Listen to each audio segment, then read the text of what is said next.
Here is Rasa, and here is Kealiana as they approach the High Elven King. Alright, step forward, he says with an incredibly stern look on his face. One that Rasa has known, basically that's the only facial expression she ever saw from this man growing up. Invalid target. Thank you for the follow. We inch our way forward quietly, I'm sure. Go ahead. I'll speak for myself, though.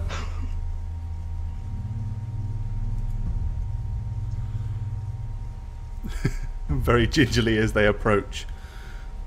He stands out of his chair. He is an incredibly tall man. He is about 6'9". Very slender, but even in his obvious late years of age, seems to be still very, very healthy and very athletic looking. I wouldn't describe him as an overly muscular man, but athletic definitely. He's kind of got a very sharp, chiseled face, very, very high cheekbones, and stern, piercing, kind of almost midnight gray eyes. He kind of... Can Marlo see this from where she's, like, yeah, I mean, fall into the floor? Yeah, you're kind of, like, collapsed down there. I mean, he's only 50 feet from you. And it's fairly well lit. Even though...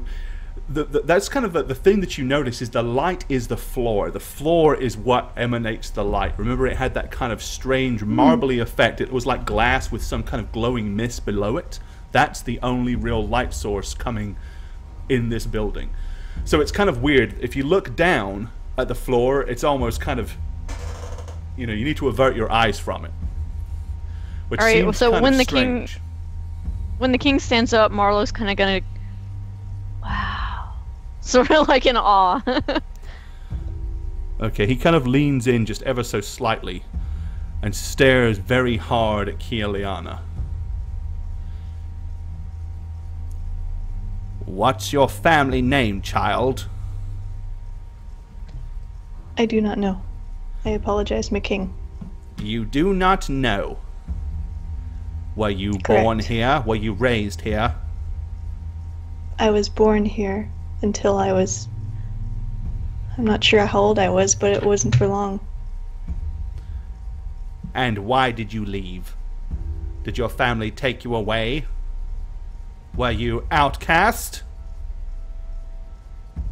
I don't think so.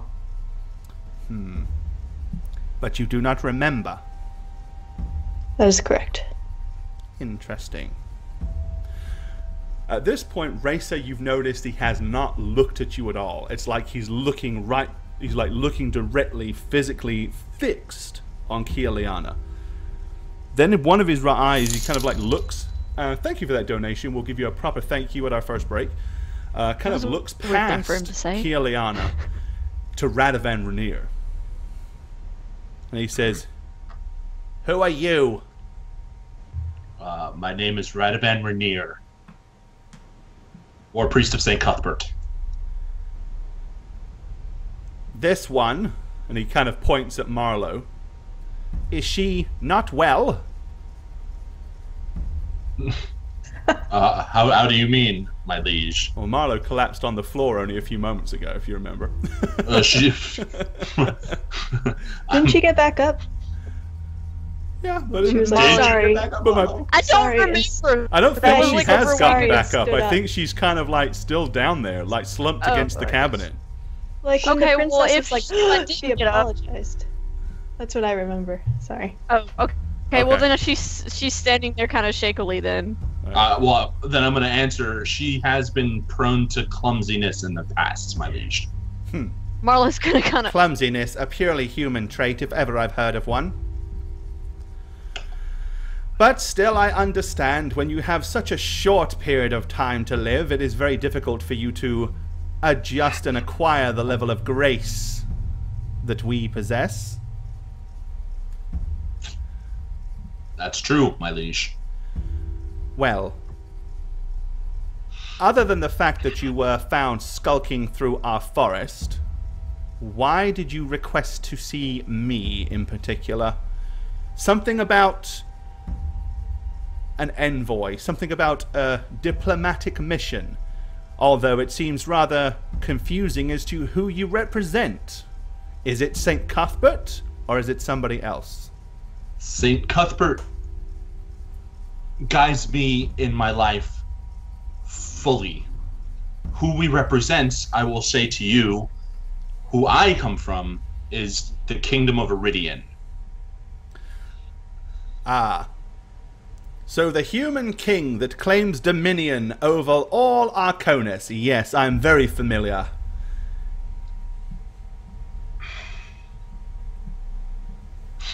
And he sends you here for what purpose? He sends us to warn you of a brewing threat that is occurring to the north of Iridian and threatens everybody. Everybody. And Yes. what is this threat? Iridian is over 1,000 miles from here, and we are quite safe from most of the ongoings of humankind here in our forest. What threatens the kingdom of humans is not human. It is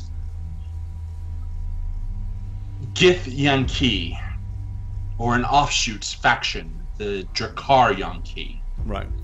While this is going on, Racer, what are you doing? I am standing like a peasant would before anybody of any nobility. Okay. So, head bowed, not making eye contact, definitely not speaking unless spoken to. Okay, so you're not looking just- up at him in any way, so you No, can't really I'm see making it- ahead of you. Make it like somebody who definitely feels unworthy in somebody's presence. Okay. You know, it's like I shouldn't be here. It's not appropriate for me to be here. You know, just very uncomfortable and All right. polite. You know, for somebody of his standing. I got you. Alrighty. So yeah, what were you saying, Radovan? That it was the Drakhar Yankee.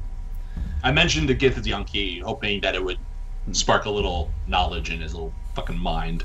Okay, he's like, these Drakhar Yankee. Who are they? Why do they pose a threat? They are residents of the astral plane. They have taken a citadel from the Gith Zari, whom we have allied with through our own diplomacy. You have aligned with the Gith Zeri? That is true. A strange alliance indeed. Necessary, given what we know about the Drakhar Yankee and their alliance with the Red Dragons to the north of Iridian, An northeast. alliance with dragonkind. That is true. And you say specifically red. That was what we witnessed, yes. Witnessed? So you saw red dragons associating with these Drakhar Yankee. We saw a red dragon of ginormous stature being sent off by Drakhar, who is the leader of the Drakhar Yankee. Well, then it is safe to assume that this supposed enemy of all in the kingdom are vile and despicable and evil to have an alliance with such unpleasant lizards. That is true. Yes. Well, you've warned me. Is there anything else? We came here hoping for an alliance. For the threats to the human kingdom are bound to just go beyond the domain of the human kingdom.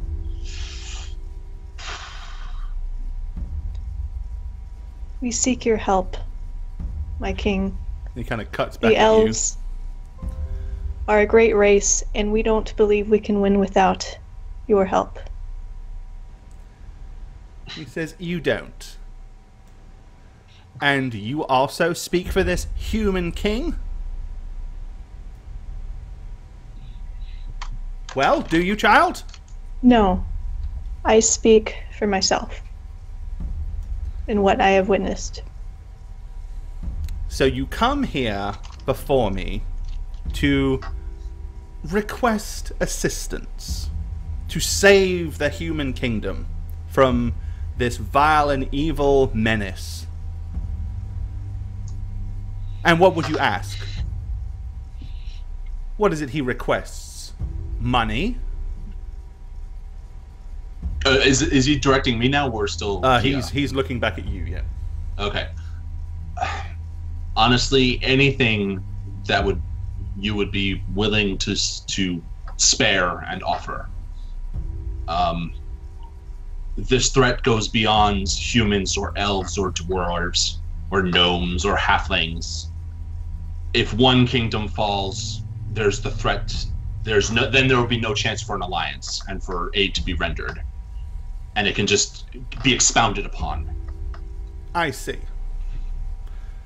So, you wish me to assist you with troops? Maybe I could send 500 of our most elite archers to help you, yes? Possibly 1,000 to 2,000 elven spearmen?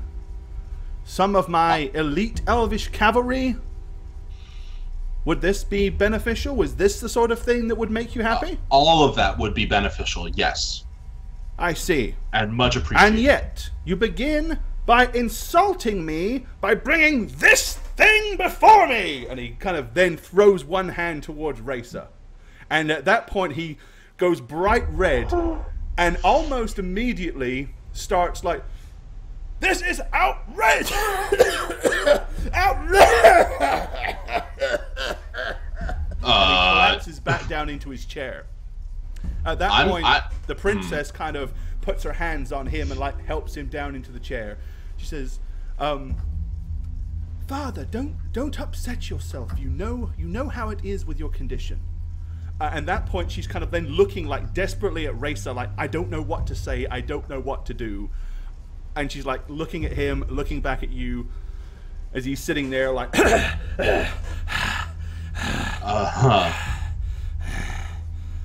At this point, Radovan would have approached, not weapon drawn or shield drawn or anything, but the healing component of him would want to assist. Okay. So I would actually walk like right next to Kia. Okay. With concern on my face. All right.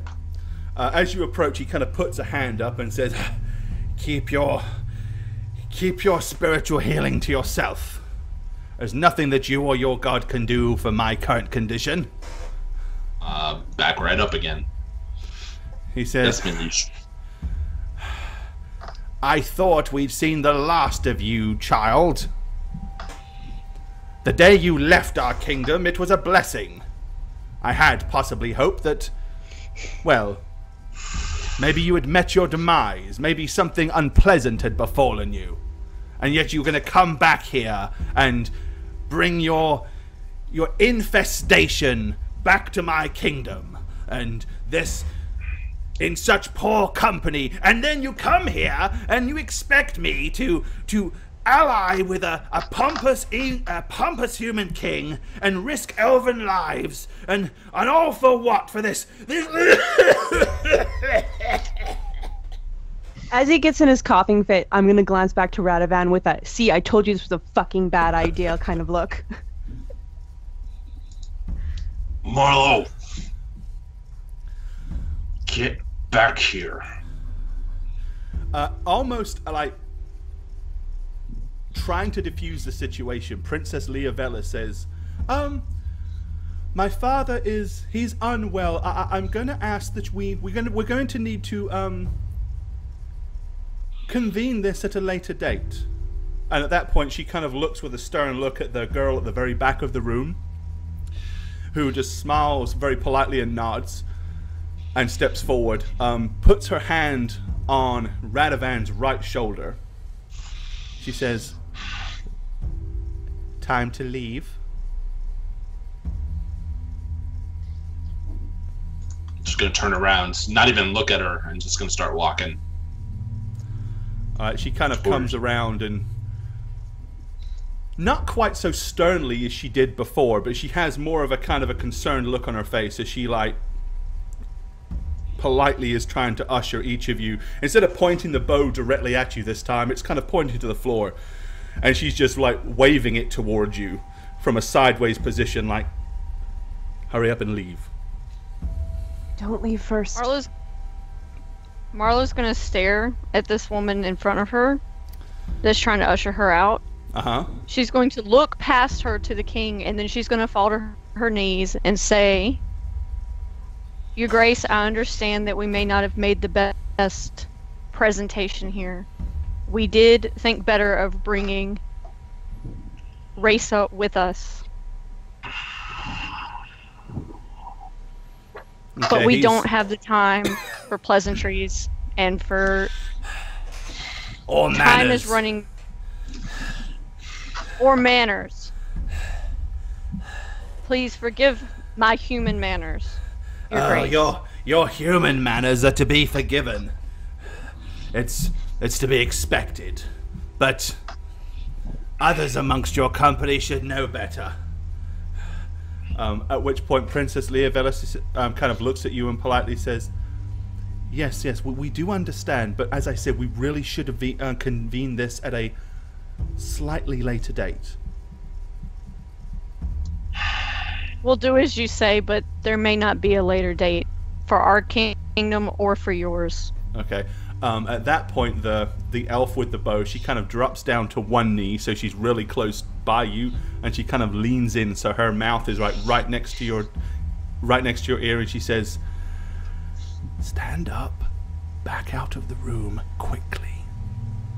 And then she stands up, and then walks to the front of the door, seeing that you've all stopped and you're waiting for her.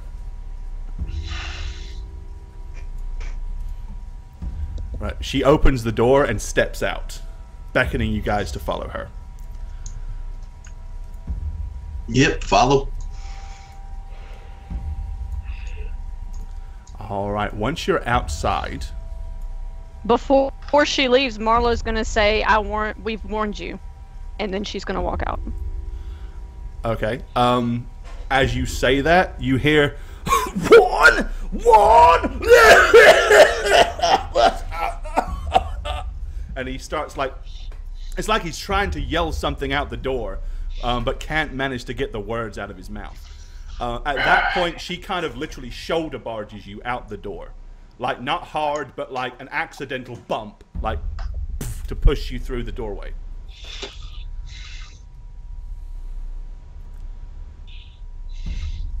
As you step outside, the other two elven guards are standing there. I'm assuming everybody's out. Yes. Okay. She looks at you and she says, "To the bridge."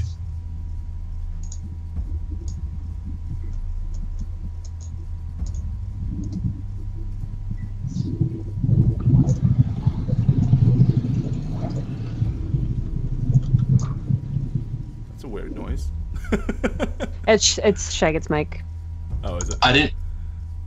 It went. It sounded like you were underwater. Yeah, I'm not doing anything, but the volume is being auto-adjusted in the Skype. Yeah. Oh, it's a Skype thing. It's like automatically making it max volume. Since that last update, doing weird things. I don't know what to do. Before Marlo steps down the stairs and walks away from the woman with the bow, she's gonna kind of say to the side without looking at her, "I'm afraid for your people." Alright. She doesn't acknowledge that whatsoever. She just continues to usher you towards the bridge.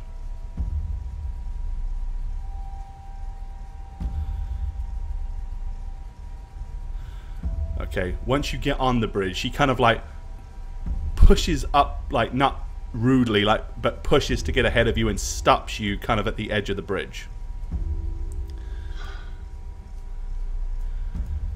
And then she kind of like looks behind her, making sure that nobody else is following, and she kind of moves in a little closer to you. And she says, "That could have gone better." I apologize. I was a little on edge for being escorted like a prisoner by yours truly. That's because until such time as you're granted otherwise, when you enter our forest, you are a prisoner. We entered on a pathway with every intention to being seen by you. And you were. Not skulking around. We did you a service by killing a monster you have been hunting for several days, and I haven't heard a single thank you. Why would we thank you? For killing the monster you've been hunting? It's a, you know, it kind of makes sense, It attacked right? you. You defended yourselves. Would you not have done so? Under any other circumstance? You were hunting it yourself, were you not? We were hunting whatever it was that had attacked several people, yes. And if it would have attacked us, we'd have killed it, but it attacked you. You didn't kill this thing to do service to us. You did it to defend yourselves. So to make a suggestion that we should thank you for saving your own lives is a little bit pompous, don't you think? I think it's pompous that you were surrounding us and you didn't even help us. Radovan. You were there. Where were your arrows? Radovan. So yes, that could have gone better. I wish it had gone better. I really do. I think you best leave. Lead the way. Okay, I will leave. And you will die in a few months after we die. Radovan. Okay, she looks at you and she says, "That's it! I will not stand for this! Guards!" And at which point the other guards begin to run towards the bridge, weapons drawn. Radovan, you've dealt with elves before. You know how they get under your skin. You know how they behave. You can't expect them to behave any differently. I'm not doing any aggressive act. I have my hand. I'm even raising my hands. It's like you will see no resistance or fight from me. She says, "So you come uninvited into our kingdom. Expect us to thank you for saving your own lives. You insult our king. And then you continue to insult me further with your degenerative tones and your smarmastic approach to what we should or should not have done. Yet it is us that you come begging for help for. You come asking us to assist you?" Radovan. I think that there is help to be rendered that'll save everybody. And I think that failure to help will actually just spell a future doom, because you will have no one to call for friends when the dragons swarm above and the Drakhar Yankee swarm below. And they come from the astral plane, no less. For 2,000 years, the High Elven people have never requested or sought or received aid from the humankind. Fair enough. Fair enough. And yet, you seem to have no qualms about expecting us to sacrifice life to assist you. An alliance will come with other benefits later down the road. But then perhaps an alliance should have been approached with a more diplomatic means, as opposed to bringing the most gravest insults to the king's family before him to remind him of the shameful deeds that have happened in his family's past. This conversation is going nowhere quick. Milady, I'm sorry that we approached the way that we did. You're correct. We came into your lands and had no respect for the way that you do things here. We will be going. We came here to do what we did. We're leaving. She says, "Yes, you're leaving from here, but you're not leaving our kingdom. Not yet." I beg your pardon? "You're not leaving our kingdom. You're just leaving here. Escort them back to the main town." In which case, all the other elves begin to move up behind you.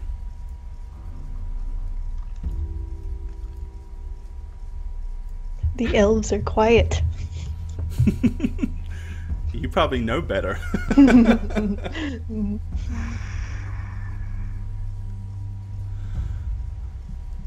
I'm just going to follow the lead. Follow their lead. Okay. Right, she escorts you back to the center of town. Let's go to the elven community here.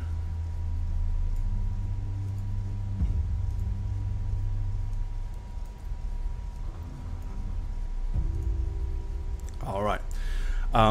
She kind of comes down and goes to this building, escorts you to the edge of this building. with her weapon then very clearly raised and drawn.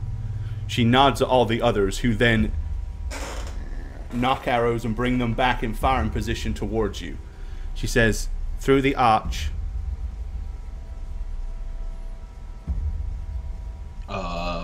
Which would be right, like through this archway right here. Oh, in this building, right? Yep. Oh. Yep. All right. Can I enter? Okay, so Radovan, you go through the archway. You're in like a courtyard. There's like a building inside the courtyard, like with stairs going up. It seems to be somewhat fortified. I recognize this building. Your recollection of it is this is basically their equivalent of a jail. All right. Not that they really have such a thing, but it's more of a secure holding room. Kia, Racer, Marlo? Oh, I'm doing everything that's asked and not saying a peep. Okay. Me too. Marlo. I'm walking through, but I'm not being quiet. I'm going to kind of say over my shoulder, we approached this the wrong way completely. Okay. Once you're inside, she says, I have it from here. You hear? But Cylindra... What did I say? Yes, ma'am. And then she follows through the archway and she shuts this kind of huge, big wooden oak door. As soon as she does so, she lowers the bow and like lets out a sigh almost of absolute relief. She says, well, you did indeed make such a stir. I've heard tale growing up of the, well, your royal wrongness. I never thought to meet you. And she kind of like gets down and starts to like really look at you. She says, I don't see a family resemblance. And yet, all offspring of the Ananore bloodline have extremely strong features. There's probably a reason for that. Yeah. Yeah. She says, Racer? and what would that be? She seems like really curious. I'll pull the pin out and hand Okay, it to so your Marlo. face, and she's like, oh, this probably made things a lot worse. King Traceris is an incredibly powerful sorcerer. He is well known in his latter years for developing a ability to see through illusions and guises of all kinds. After a recent attempt on his life, he has become quite paranoid.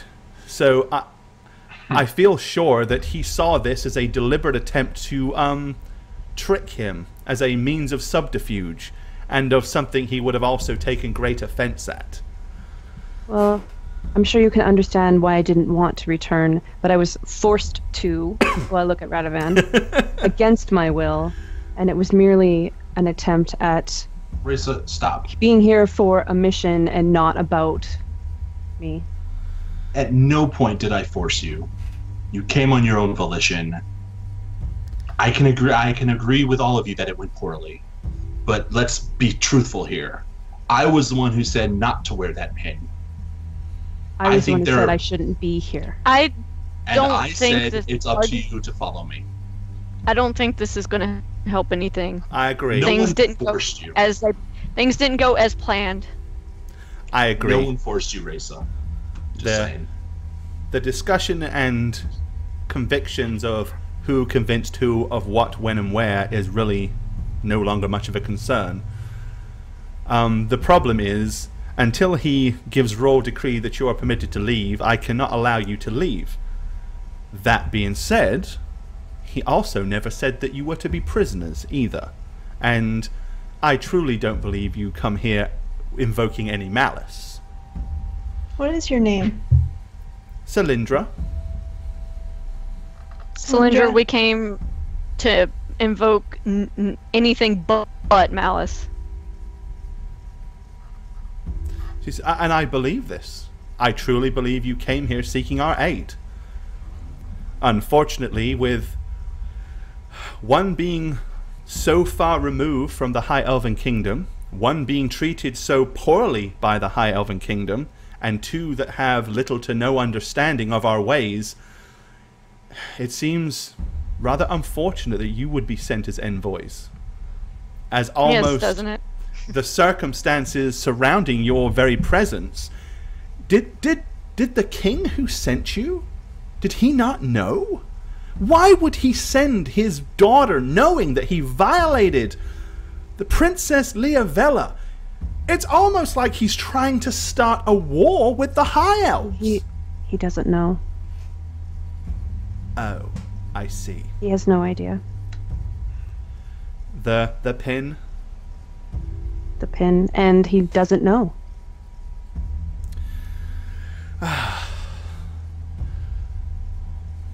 What a conundrum we find ourselves in. A king requesting aid of a potential ally sends the one thing that is sure to offend to do so. And yet, he is unaware that he did so, he is unaware of the circumstance, and here we are. He's not entirely unaware of the circumstance. He did ask, it was asked that we not say that it was from him. Well, that's probably because he knows that King Traceris is not particularly fond of him. Well, he knows of my mother. Of course. Well, of course. But the king doesn't know of my existence. From what I understand, less than 3 or so decades ago, King Marcus Aurelian had, shall we say, an encounter with the Princess Leovella. Mm-hmm. And obviously, under normal circumstances, it would be pertinent to deny such a thing ever happened. For one of our noble bloodline to consort with a human would be, well, despicable. It could bring much shame and dishonor. Unfortunately, when the wrong one was born, it was kind of hard to deny. Her name is Raisa. Yes. That is what her name means in our tongue. It's what it means, Marlo. Yes, that was her That given doesn't name. mean she has to keep saying it like that. She says, It's I who I really am. am the only ally you have here. Do you want to turn me away as well? I'm trying to understand. And I do truly realize that sometimes our ways can seem, I've heard it put, condescending to you humans. That sometimes we tend to not tolerate and make allowances for your limited knowledge and your lack of age. Please understand, it is not our intent to insult you, it just It just seems a little bit much that she already feels bad about what happened. She has no control over it, but to keep reminding her of it But seems she came very here. cruel. We didn't seek her out, you must understand. She came back to the very place where her very presence reminds an entire kingdom of shame and misery. That alone should show how important what we have to say and what we need is. And this alone is the That reason... she was willing to come back. She says, yes, and this alone is the reason we're having this discussion right now, as opposed to me throwing you away here and waiting for the king to order a summary execution for you in the morning. Do you think I would be able to speak to my mother? If she wishes it, if she comes to seek you out. But I would seriously and strongly suggest you do not try to insult the royal family any further by trying to force yourself upon them any more than you already have. You know I would not. She says, unfortunately, I truly believe that if the good King Marcus Aurelian was aware of the circumstance, he would have never sent you, for sure. And I don't quite know how to explain any of that to King Arnonore. Honestly, How about the truth? Well, the trouble is, he kind of knows the truth. the human king violated his daughter and had an offspring. The greatest insult that's ever happened in the royal family for 750 years. Our king, being 860 years old and nearing the end of his life, is in a position where this is the last thing that needs to happen. Before an heir and a successor is announced, he really doesn't need to have to be reminded of the problems in the past. It is a very deep wound that you've just reopened. I know that from your standpoint, you see this as somehow a slight on your friend. But please understand, this is a slight on an entire civilization, of an entire kingdom. I'm not completely ununderstanding. I understand that you have different ways. I too come from a place that has different ways from the humans of Arconis. I understand this. But time is running short, and the truth is we did come here because we feel that we need the Elven Kingdom's help. This I can understand. I can't say that if Arconis were to fall, that this kingdom would be in danger, but it does seem likely given what we have seen. I don't come here trying to say if you don't help us, your kingdom is in danger. All we can do is hope that your wise king is merciful and understands that there may not be any more Arconis without his help. Yes, unfortunately, the king, Traceris Arnonore, while he is wise, he has lived almost a millennia, he has become cynical in his latter years, and he holds a great grievance against the human king. While, truth be told, your proposal may seem sound and just, and even I understand its merits, I feel that you're going to be falling upon deaf ears purely because of the person that delivers the request, the person that makes the request. Other than Racer, as she kind of stops and deliberately corrects herself before she refers to her as the wrong one again. She says, other than Racer, the rest of you are really just unfortunate pawns in this circumstance.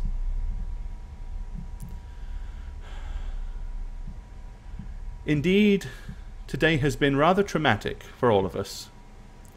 Can I trust that you will behave yourselves if I don't force you to stay here in this cell? Yes. Don't worry. Where should we stay?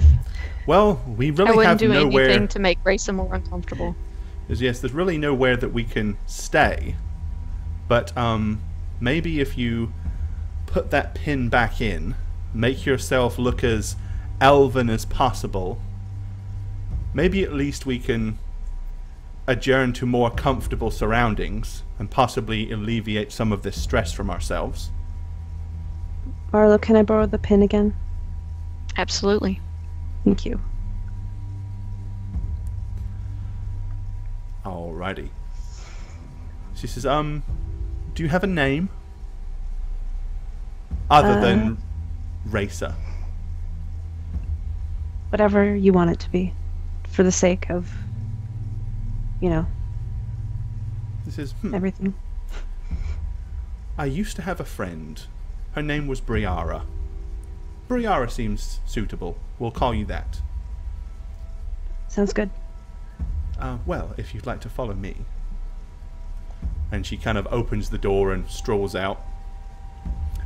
As an afterthought, she stops in the courtyard outside and says, "Stay close so that they think that you're under my escort."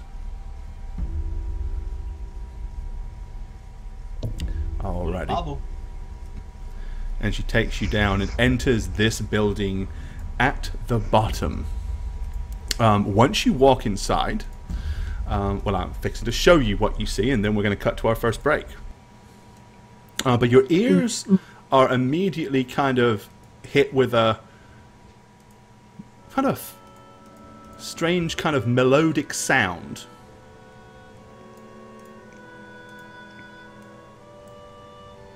There we go. Alright, let's enter. The song sounds oddly familiar. It probably would. It's coming from the far right corner of the room, where a face that you definitely recognize, both Racer and Kia.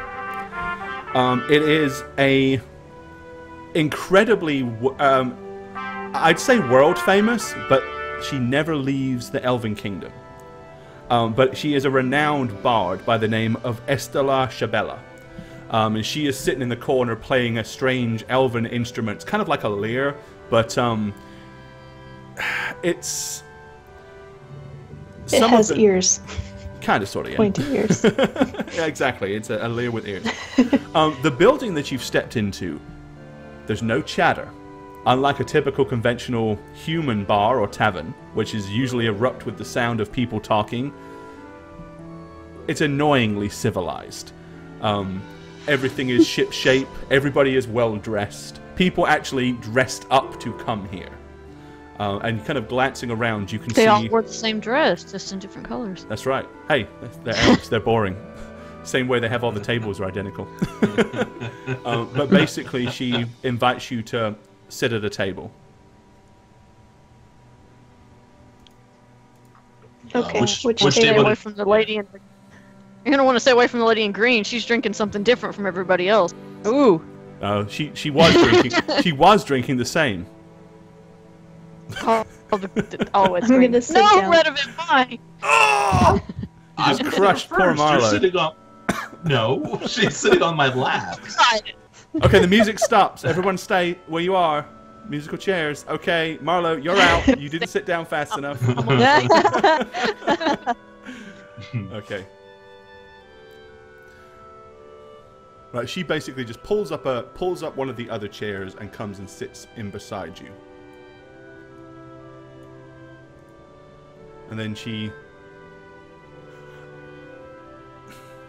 was about to ask a question and then doesn't. And she says, and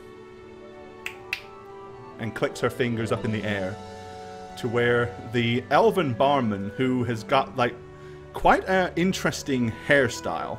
He's got like 3 braids that just come down down the back of his neck. Long, thin, stray, almost like cornrows, but blonde. I was gonna say he's got. But only 3 of them. Okay. She says,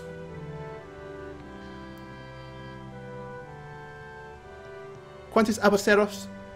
And he nods. And then he proceeds to bring a tray with 5 tall, kind of wine glasses, but very big wine glasses. And he slides it on the table. And then politely sits a drink in front of each of you. So what you now have is a huge glass of incredibly bright red liquid in front of you. Obviously, Kia, you probably know what this is. It is... it's a fairly... Kool-Aid. Yeah, it's the Kool-Aid. You drink this before you know...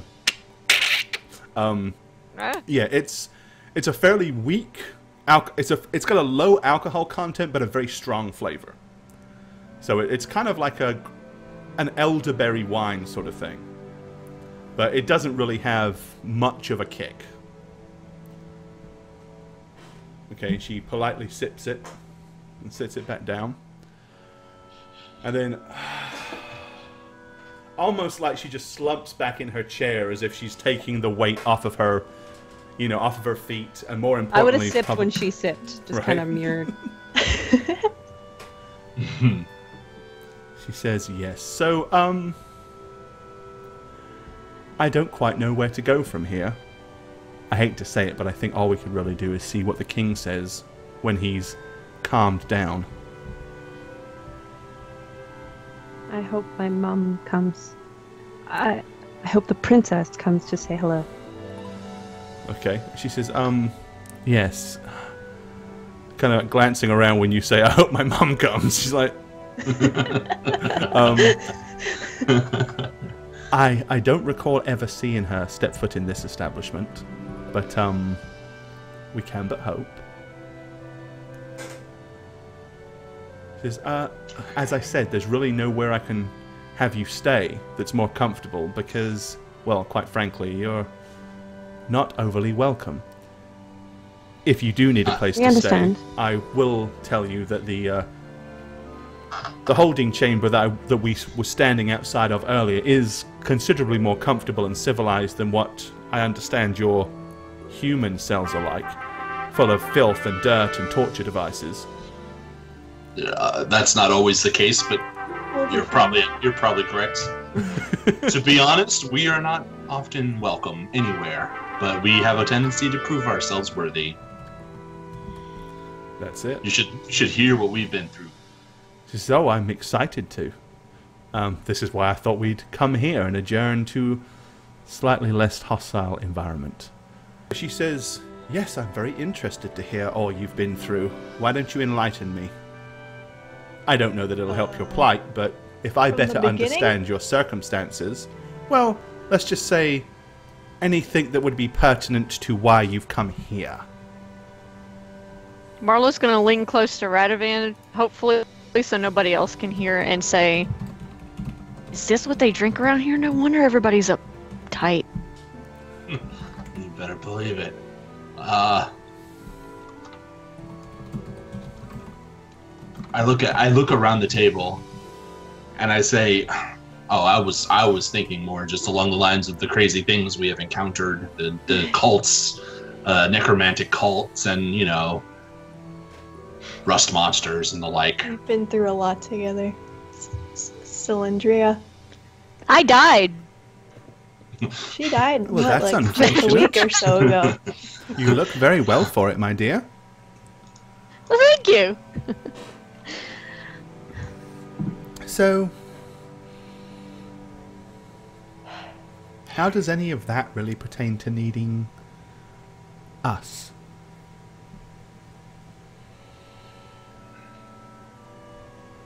After Radovan, you. What spook? What?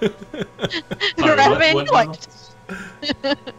How about the army? How about you? Tell her about that, Radovan. Storyteller. Long story short, I don't remember your name. Briara? Briara. Oh, Briara. Yes, dear cousin Briara. Anyway, the rogue, the sorceress, and myself came together to fulfill a pledge. A half-orc that had caused us trouble.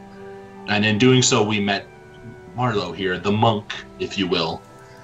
And in our journey further, east, we encountered some strange happenings. And our investigation led us to the northeast of Iridian, which revealed the Drakhar Yonki and the Red Dragon that was bigger than everything.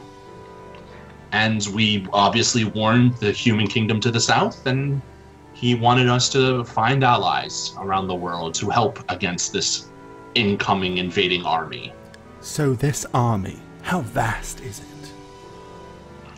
More coming every day. Last count, like a week ago? Was it about 400 armed troops, heavily armed troops? And the human king doesn't have an army that can handle this by himself? More it's coming the powers that they possess that we are frightened of. Oh, powers. I couldn't really count how many there were. I was too busy looking at the giant dragon that was flying around. Yeah, that was a thing. Yes, I did overhear you mention that they had some arrangement with the dragon. Yes. Indeed, dragons are dangerous and powerful foes, although I would think a king with an army at his disposal could dispatch one big flying lizard.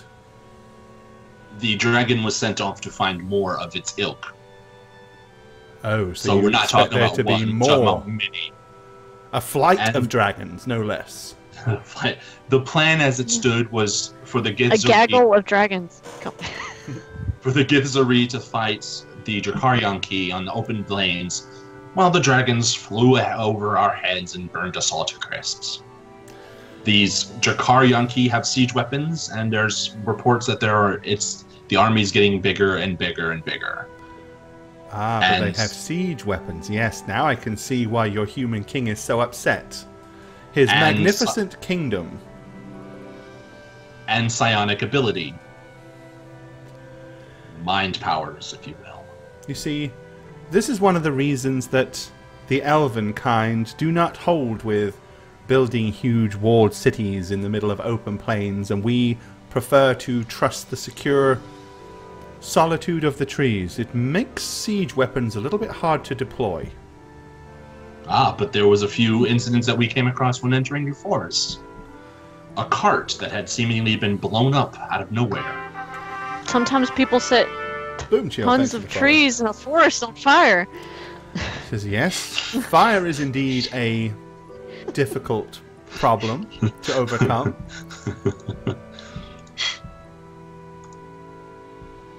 Suffice it to say, we have seen some forests burn.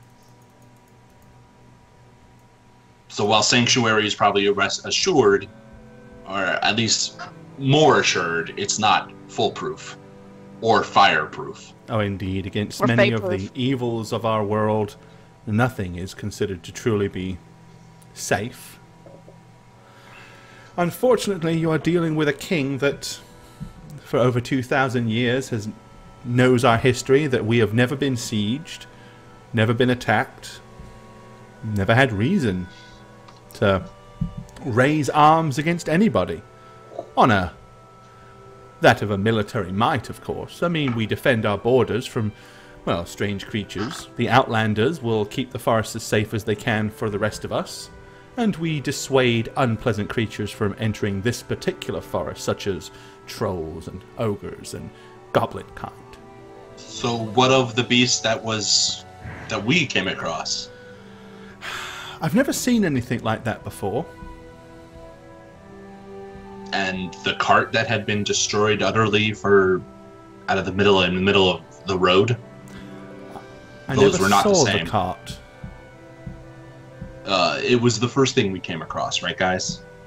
Yeah. It was utterly destroyed by fire. Interesting.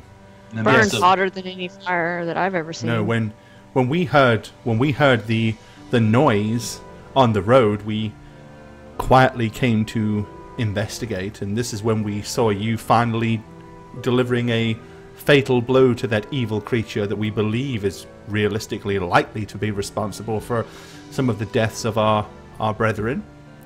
But of course we didn't investigate further. Because then you came across us, and for us to mess it all up. And I'm just going to finish the rest of the line. Okay. Forgive my question, but is there anyone who guides the king as far as what to do, seeing that he is of old age? Of course not. He's the king. He is the wisest of us all. Who better to guide him than himself? Yeah, would you expect him to have a vizier or something? He listens to nobody. He has no reason to listen to anybody. While he is physically in his twilight years, his mind is as sharp as ever. Such as it is with our kind. Do you have any idea of anything that could perhaps persuade him to help? I wish I could say that I could. But unless our very forest was to be proven to be in danger, under the circumstances, as much as my cousin here brings unpleasant memories to him, the person that beseeches aid is possibly one of the people he hates most in this entire kingdom. So to come to his aid seems incredibly unlikely. You would not, however, at least acquiesce to the strength of her character for even showing up. It is a testament. You see, this is a human way of looking at it, and I understand.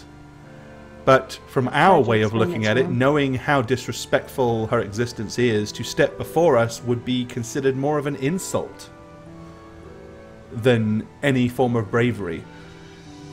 You see, someone in her position should know their place, should avoid bringing any further shame on their hierarchy and their race and their kin, and indeed her own mother. I have seen everybody here do acts that would astound. Acts versus creatures and enemies that apparently you haven't even heard of. This Drakhar Yanki, this Gith Zari even. The Gith Zari, I do believe King Ananore is familiar with. And the Gith Yanki? And I believe those probably too. Fair enough. I'm just gonna lean back. Would you have any reason to suspect someone to travel into your forest by cart?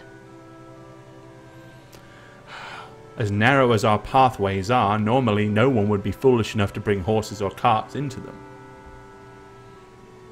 Such as things like carts and wagons are just, well, difficult to maneuver in such tight circumstances. Tell me, do the High Elves here have any dealings with the dragons? Any color, any kind?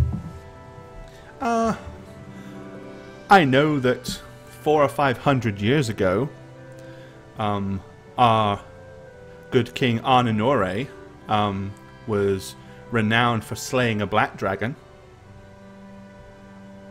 But we have no real affinity to them, no.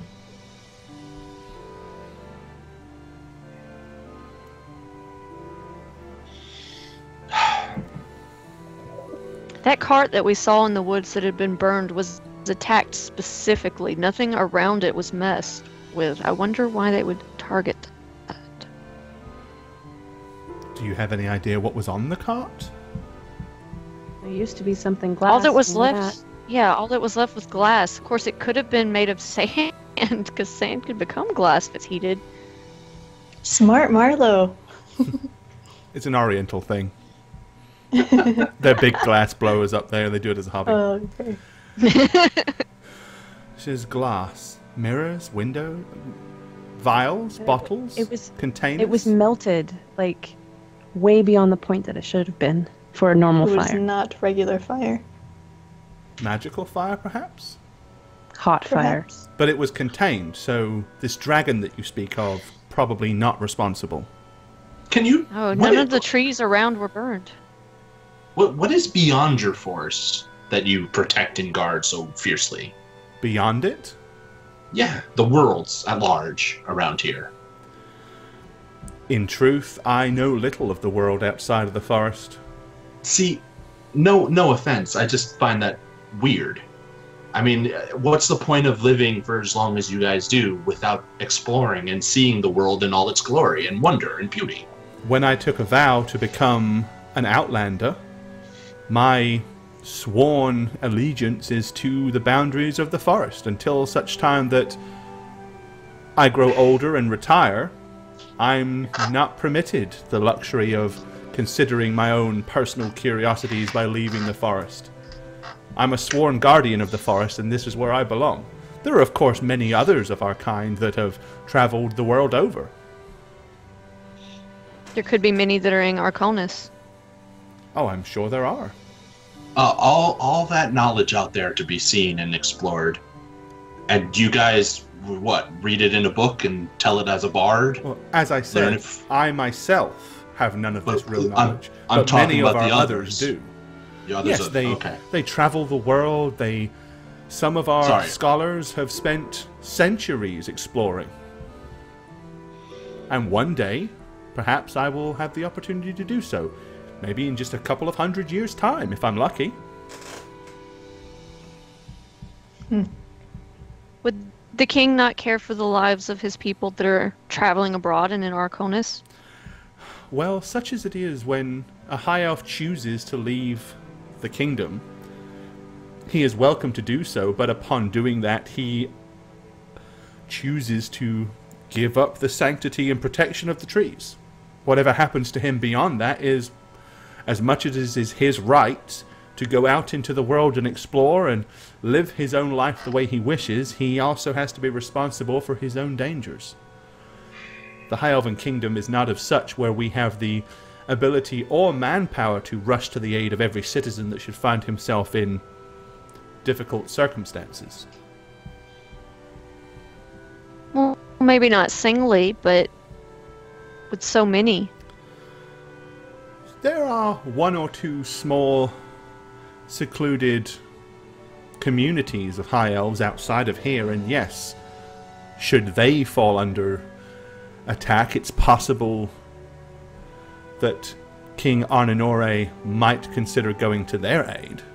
But they are far, far, far from here and far from the city of Iridian.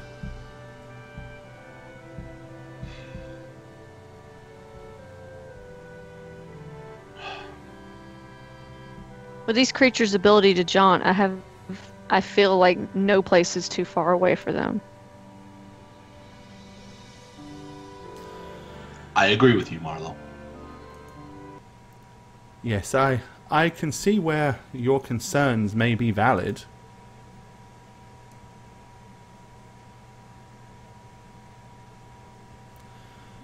I guess it's... I understand the people of Arconis are not my people either, but I still worry for them, just as I worry for your people. Right, at this point, you notice that the famed elven bard, she's gone and actually stood, she's now standing upon the bar playing her lute. And as soon as she starts, your friend Cylindria just like stops and becomes completely transfixed, as indeed does everybody. Do we? Not by... there's nothing magical that it forces you to do so. They just seem to all of a sudden, like, put their drinks down and stare. I might join in on that too, if it's that beautiful. Yeah, I'm totally in on that. Alright, so basically, everybody with elven blood in this place is gawking at her, completely transfixed, as if she's just... Can I have your autograph? I'm gonna get up and go to the bartender. And she's sitting there kind of like, with her eyes closed as she's playing it, like... Okay, sure you get up and go to bartender's the bar. The bartender his tray is rested on the bar, and he is as well. She's good, but As soon as you do it, he goes and just raises a hand like, I love this part. That chord progression. So sexy. you need to be music critic, right? Do either of you two humans wish to do anything other than... I'll just wait it out. Okay. Wait it out. Well, you have died of old I age. have found that if I accidentally double click on my icon, it pulls up my character sheet, so that's good to know. If you double click them, It's yeah. done it like 2 or 3 times by now. Yeah, if you double click your icon, it does. Right, there obviously appears to be some significance with this particular piece of music, but you guys are like, not particularly sure what it is. But if you kind of wait like it out, the anthem? it goes on for about 10 minutes. I'm not going to make you listen to it for 10 minutes, but I'm paraphrasing and saying it goes on for 10 minutes.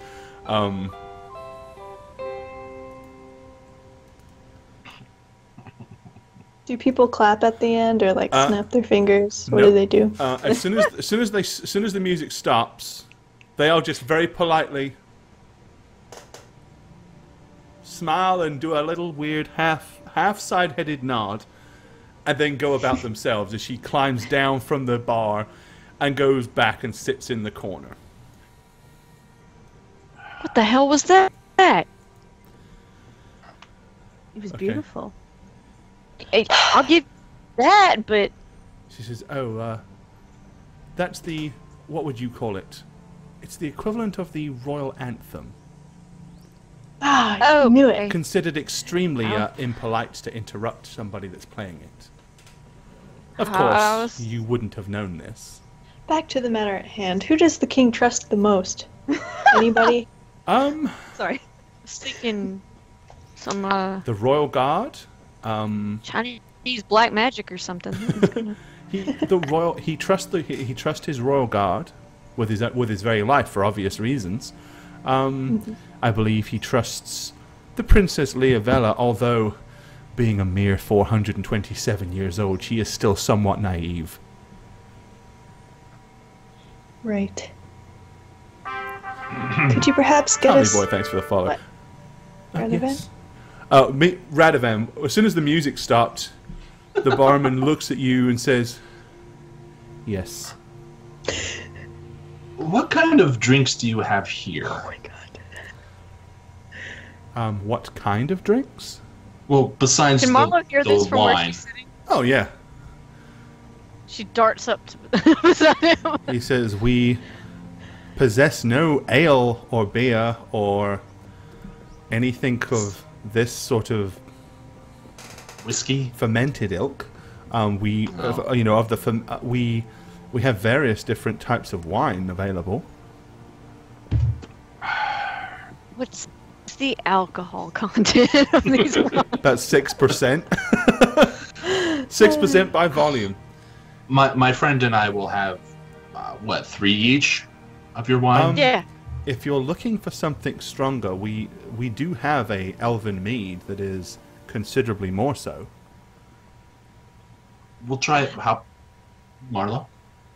Sounds good to me. Yeah, hook us up, please. Hook a brother up. No, I'm not going to say that. He pulls out what appears to be about shot glass sized glasses and pours 2 of them and hands them to you.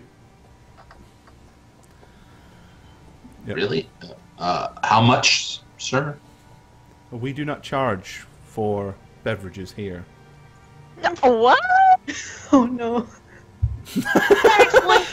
Marlo's like, That's the I now live not here. The alcoholic, because they can afford. I'm sorry. Thanks for the drink. I'm just gonna down it. It's like a fortified wine. It's kind of closer to a sherry than anything else, really. So about 18%, somewhere around there. It's strong, but in a thimble-sized thing, it's like, really? I'm gonna sit down. Ever. I'm just gonna I'm brushing past you, Marlo. I'm just gonna sit down and just do this. What a crappy tavern this is. This is not a tavern. How can I get drunk here? Hey, He's going to sigh and say, back to the matter at hand. Is there any way you can send a message to the princess without the king knowing? I suppose. So this is free, you say? Well, it's not really free. Everybody in the elven community contributes towards harvesting and brewing this. Therefore, it belongs to everybody equally. Gummies. This isn't an establishment run for profit. No. Well, I wouldn't contribute, so I don't feel right about it. She says, "Well, you are our guests. You should partake in anything you wish. Although I will tell you that it's considered very bad form to be publicly drunk. Please don't do it. Considered guys. rude." Marlo, watch yourself. We're kind of in a spot, guys. Okay. I'm going to turn to Reza. So, do you have anything you'd want to tell the princess? AKA, the princess? AKA the princess. Yes. Yes.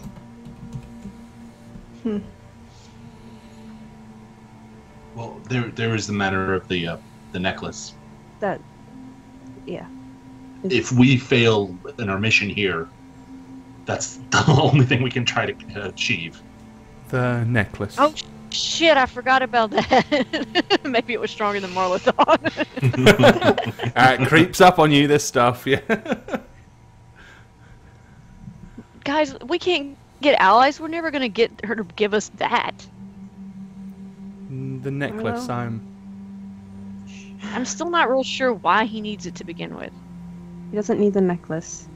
It's nature of magic, Marlo. It is what it is. It's probably a component for something very important. This necklace, what are you talking about? I'm going to lean across the table and whisper. She leans in close to you as well so that your voice can be kept low.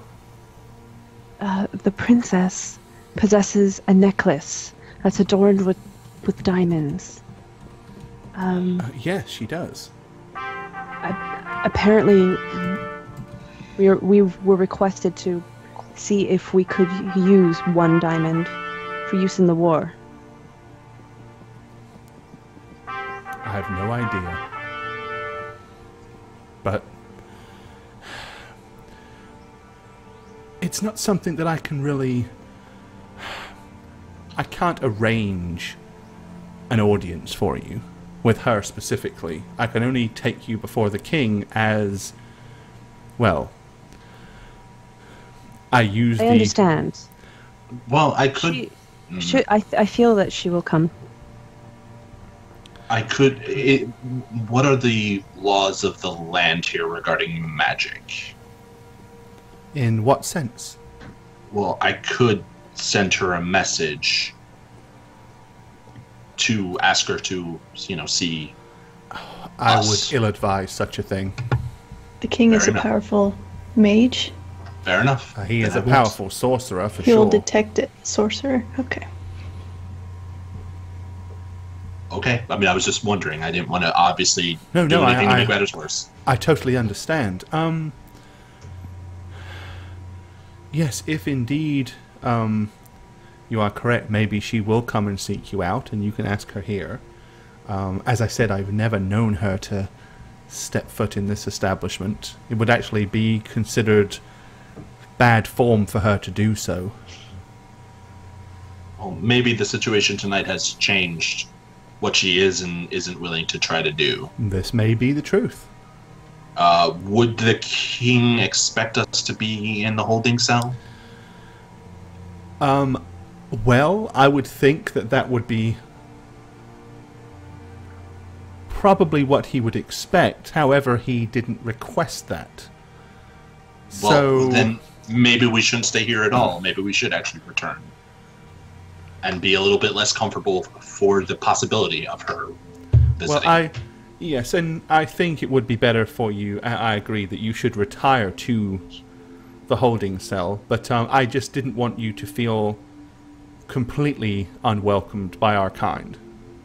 And I'm going to say, which we are very appreciative are very appreciative of. I understand our customs can be seemingly harsh to some people, but these are the reasons why our kingdom has remained safe for so long. And Yes, we are surprised and grateful for your hospitality. Well, It's weird, especially towards me. if you would like this, would you like me to arrange to have a few beverages brought to you in the holding cell? And a meal, perhaps? that would be great, thank you. She says, well, then let's go and make you comfortable for the night. As she kind of gets up and motions towards the door.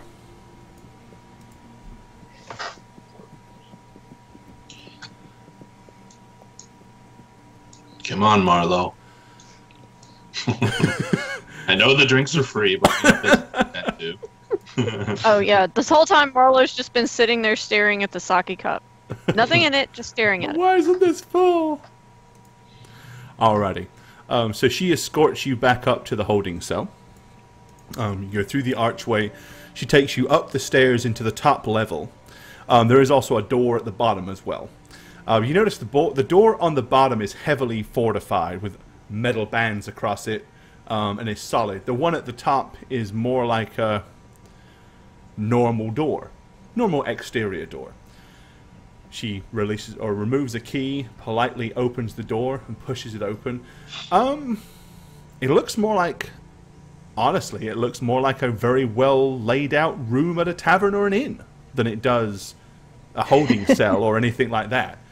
It's quite surprisingly civilized, to be honest. Comfortable beds, comfortable chairs, wash basin, and there's even a window that kind of overlooks the forest at the back. Roughing it. Right. She says,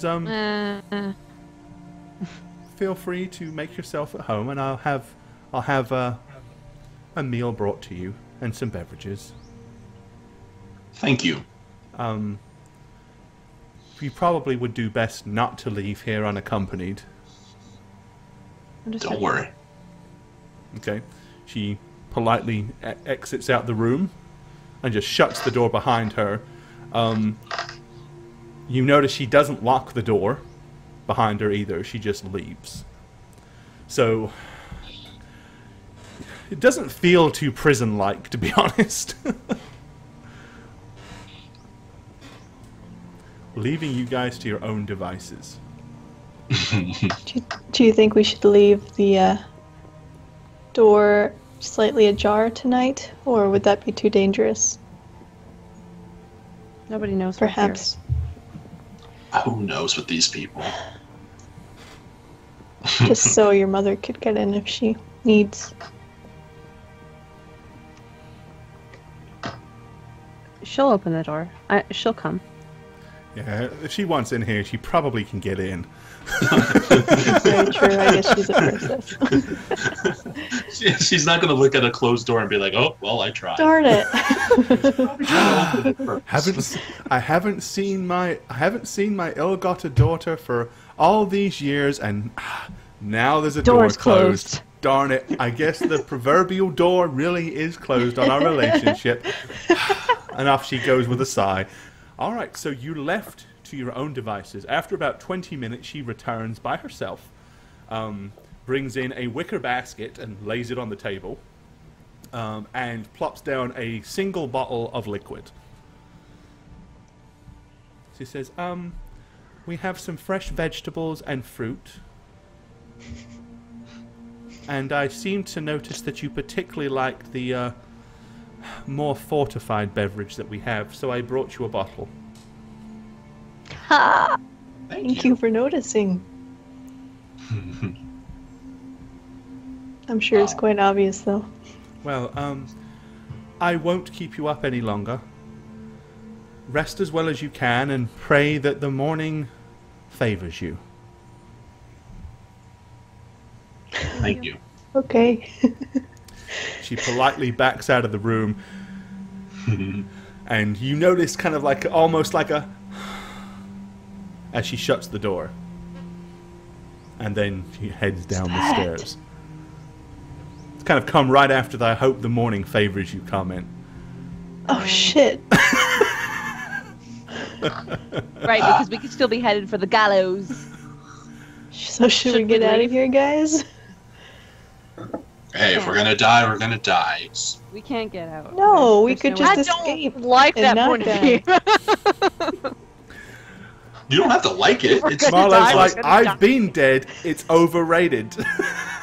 It's pretty boring, guys, and there's no sake there. Right. I want to take a quick second and play some follower thanking catch up because I've missed a few. I know I have. So, and they're flooding in. So, if I have not, let's think. I know I got that far. So, the T-Man, the Real Endo, Worminator, Danteus Feralus, Jason the Key, Mikey or Mickey the Cakes, Esty Mutual, thank you, Monsieur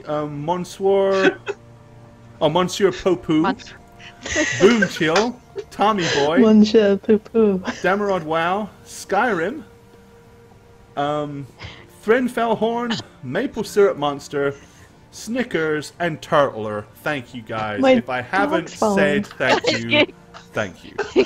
Get more complicated names to say. That was fun. Thank you. I know, That was right? awesome. Jesus. I guess we hit 4K. Cool. Oh yeah, Yeah, we're over we 4K. did. Yeah. I didn't notice. Yeah, we That's did. awesome. We're over 4K Thanks for followers, the so thank you follows, guys for guys. that. So, some of those names, man, I applaud you. Those are great. Those are Man, genius. when I have to read names, I always cringe because some of them, when they're long and weird, I have to make sure that somebody didn't hide an innuendo or something. You know what I mean? Right. You end up saying it right there without thinking about it, and all of a sudden you realize what you just said. And you're like, "Oh, I just say that out loud?" Where's we got Amanda hug and kiss? Wait. Right? Well, I really love the Mickey one because it reminded me of like a mobster, Mickey the Pooh or whatever it was. Mickey the Pooh. Yeah. All right, I'm done. Right, there we go. I'm done. All right, guys. So, what do you guys want to do for the evening? Obviously, you have your fresh fruit and vegetables to eat. Bloody elven food. Marlo probably won't I'm mind. good. We need a plan of action here, guys. I don't want to die here, in a place I barely know. Surrounded by my kind, who I don't even Welcome like. to my party. Could be worse. Could be stabbed. It'd be raining. Kia, you don't find kind of an awesome irony in that you dying at home? I don't Just want trying to to- die at home. I want to die I on really an epic adventure with you guys. Really? Because This is a Isn't big that the adventure. same thing? No, it sucks. We're just sitting here in a really nice cell. It's really You go nice. sit outside the cell, then we Yeah. might get shot. Right. Everybody make a listen check for me. Jeez. I'll let you roll it. Go ahead and everyone make a listen check. Let's get at least one dice roll down. Come on. Kia with a 23, Multi-bed. Radavan a 17.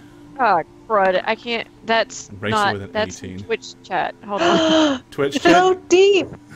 Float deep! So high! Float deep. Thank you for subscribing. For some reason, the subscriber part of our notifier is not working properly, so I do apologize. But give that man some rollies and some hype. And what do we say, Jane? Take your pants off. Take your pants off. Thank you, and Float. welcome to the stream, buddy. Look, Deep, get into Discord so we can talk to you in real life and, you know, Yeah, he'll Swap have to, stories you gotta give him Real the life. info for that yet. This is fake life, guys. It doesn't work like that. okay. Welcome, take 8. your pants off. Alrighty, so, Wait. I gotta roll. Um, I was typing well, it in and Twitch I chat just a want to second ago. finish. Raisa was going to say to Kia as she Okay. was saying that, I'm sorry if you're uncomfortable, Kia, but trust me, it's worse if you're me. oh yeah, hell yeah. Alright, Oh, pretty much sorry. everybody hears this sound, like, coming, you can hear it outside in the streets, like, Oh, shit. sounds like a group of heavy armored individuals marching. Ooh. Okay. Is it getting closer? Yes? Oh. Okay. To us? Oh. Seems to be. Somebody hide. So we're upstairs, and there's a window. Yep. Just is there access to the roof through the window? Can you climb up? Just wondering. You could open the window and probably climb up onto the roof without too much difficulty if you had a little Can you bit jump out? How Does long? anybody is the see a jump? spider? You're 2 stories up. It's about 20-foot drop. Okay. Okay. I'm just getting aware of my surroundings. Okay. Processing ideas, trying to figure out Yeah. what she can and can't do, right? Marlo's gonna edge toward the window. I'm just going to stand up and face the door. All right. I do not I'm think gonna Nasty edge as toward the usual. window. Thanks for the follow, buddy. with Marlo. Hey, buddy. And Dim95, thank you for the follow. Up or down? Pick I'm gonna pick a cast direction. mage armor on myself. Okay. Anybody else want to do anything specific? Nope. Stay frosty. All right. You hear the large wooden gate downstairs in the courtyard open. And then you hear some heavy footsteps on the stairs approaching the door. And a dog. And apparently a dog, an elven dog. Okay. The door opens, and what appears to be the only time you've seen these is there was one either side of the king and the princess. The huge, big, ornate plate mail wearing elves is standing there. Teeny tiny slit visors. It's barely visible to see anything of what's inside that tin can at all. Oh, I know the feeling. The muffled voice says, "Come." Excuse me? I will step forward. Stepping forward. Right, he just turns militaristically to the side to give you room out onto the stairs. Looking down, you can see 4 of them, basically.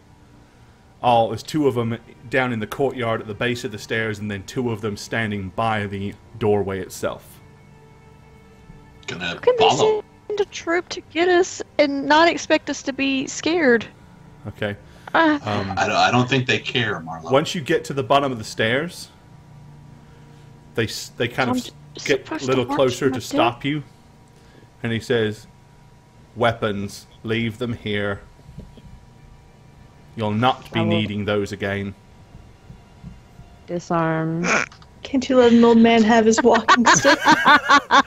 An old man, yes. A sprightly young elf with no physical impediments, no. I'll hand over my staff. Okay. Anyone want to try and stash anything? No. Okay. No, that's a bad He's idea. gonna laugh. Yeah, my Marlo weapons. cuts her hands and Happily feet off. I'll take out my wand of wonder. And kind of dump her pack on the floor and say, "Okay." Yeah, I'll leave my cameras and nunchucks, but this is what you worry about. Okay, Radovan. I'm putting everything down. Okay, so nobody is carrying any form of weaponry except Marlo. The bonuses of natural weapons, right? Mm-hmm. All right. They lock your weapons in the room. So they close the door and actually lock it for security purposes. And then begin to escort you through the door. Taking a sharp left, and it's pretty obvious they're taking you back to see the king. Oh, Jesus. Okay. Alrighty. So, I look different than I did the last time I was in the throne room. Yes, you did. Should I fix my hair? So what I will do this time then is as soon as we walk into the room, I'll remove the pin. So once we're out of the public's eye. Okay. Alrighty. So Hood's up though. okay. Hood's still up. Right, well, they continue to basically march you all the way towards the throne room. Very militaristically. If any of you should lollygag in any way, shape, or form, they're very quick to just push you in the back. Like, they're nowhere near as pleasant as she was. It has a very different feel about it this time.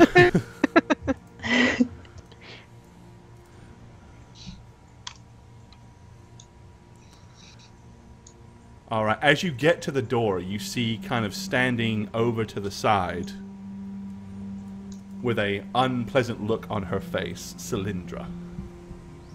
She's like... And almost doesn't want to hold... She like doesn't even want to hold eye contact with you. I like that chick. Elf. You didn't. Even though you almost had a fight with her? In fact, you were sending sending her private hate mail at the beginning of this trip. Yes, it was. Oh, it was. Oh. Yes, you almost got deep like into a my big head.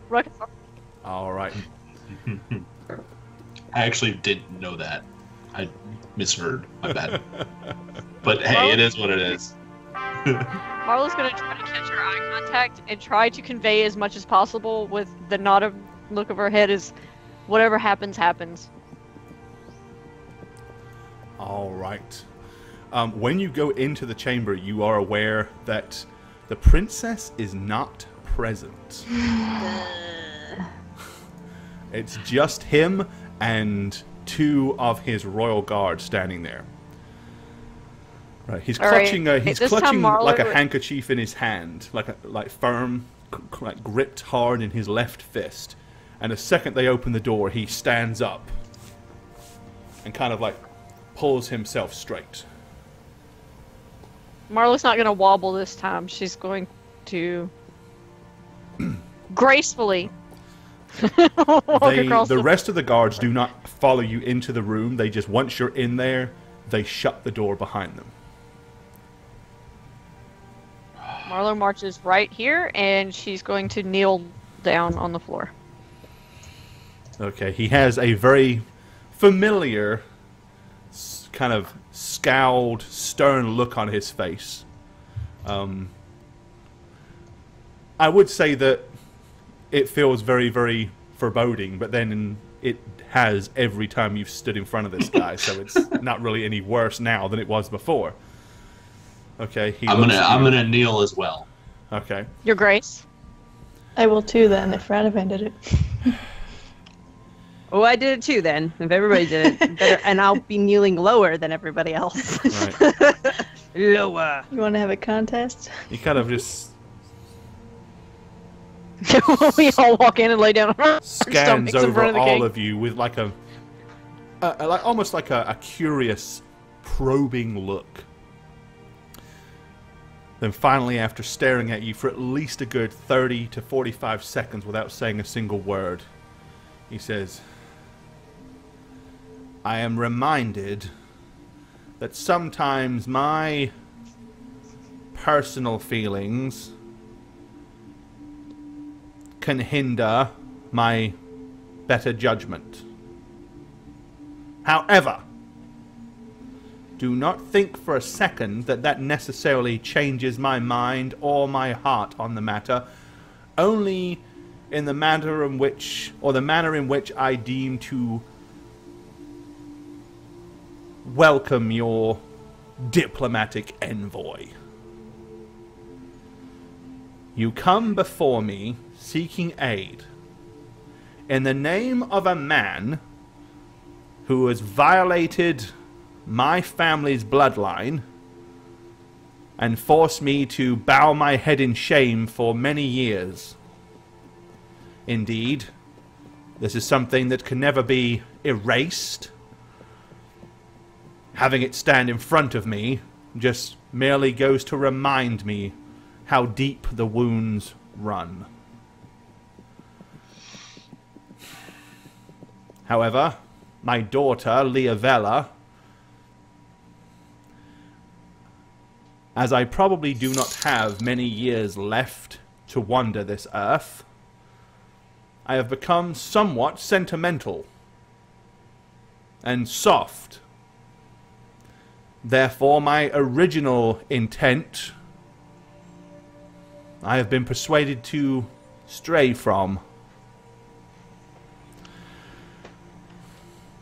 So, under the circumstances, yes, thank you very much, Switch Runner, for that kind donation, and we will thank you properly here. The Elven King is talking! Stop! Yeah, Cat, get out of the Elven Court.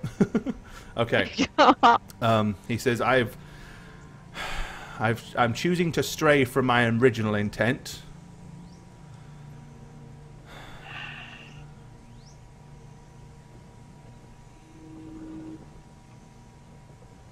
I am going to permit you to leave. With your heads intact. You, and he then looks directly at Racer, you will never darken our realm again. Do you understand me? If you Marlo's ever gonna reach up show and your take Race's face hand here when he again, says that. your mother's pleas and cries of mercy will fall on deaf ears. You are outcast. You were once. You are again. Never return. You, Radovan Rainier, priest of St. Cuthbert, spoken envoy of King Marcus Ilarion III, tell him, from me, I deny his request for aid. I will not send a single elf to assist somebody with such moral turpitude running through his veins. He may consider himself a king. He may have a birthright giving him ability to rule and wear a crown, but he does not act with any kind of noble birthright where I can see his exemplification of human corruption, his naivety. He sits on his throne thinking himself wise, but is merely a child playing at diplomacy. If he was anything else, he would have sent somebody different to beseech aid. He did not know of the company that we are. Again, more signs of ignorance, more signs of lack of leadership, inability to rule, that he would send you without true and clear understanding of who he sent for such a delicate mission. Marlo's going to move up slightly. Okay, he Still just on her looks knees. at you. Your Grace, I do not come on behalf of Marcus. I do not come on behalf of Marcus. I beseech you separately. Not for the human king, not for the humans, not for Arconis, but for this land altogether. Please do not let these innocent people die. It is not in my power to save all of humanity. In fact, whether these Drakhar Yankee should be your undoing, or something else, it is only a matter of time. Over 850 years have I witnessed the acts of humanity, the deeds of this royal family. I would say that Marcus Aurelian, despite his actions, is possibly one of the most civilized and noble of his bloodline. And as I hold him in complete contempt, maybe you can see what my view is of the rest of his lineage. Brutality is rife in that line. Maybe it is justifiable that somebody equally as brutal comes and removes him and his bloodline from Arconis. Sir, your Grace, this affects more than just him and his bloodline. I know in your wisdom you understand this. Yes, it affects all humankind. It affects every race, my liege. Sadly, I only have one to consider, and that is all those that dwell within this forest. You would pass this legacy on without any potential for friends to the west? I'm not saying you are even in need. I offer no hand in friendship to those of the West because they have never offered me a hand of friendship in return. In 850 years, never once has anybody ever come to my court from the human royalty offering any kind of token of friendship, any kind of sincere gift, any kind of sincere gesture that would lead me to believe that they care anything about me or my elven kingdom. The only time they ever seem to acknowledge our existence is when they want something. This request for aid is honestly and ill-conceived and ill-done by me. I will be the first to admit, for that I apologize. Will be, in fact, the first time in your 850 years of life that such an offer and request was given. So you can strike that off your bucket list, for it has been done. This alliance is not just for your aid, it is for your friendship in the future. Yes, but you'll excuse my inability to see it as such when you bring something that is so profoundly insulting before me to make such an offer. Your Grace, I come from the north. I understand honor. I understand more than I can explain your view as far as how you have spoken about the Human King and his bloodline and how he is born into nobility. I can relate to your view more than I would like to say.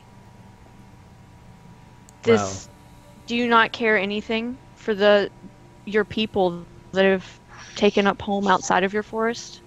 Would you not send help to them?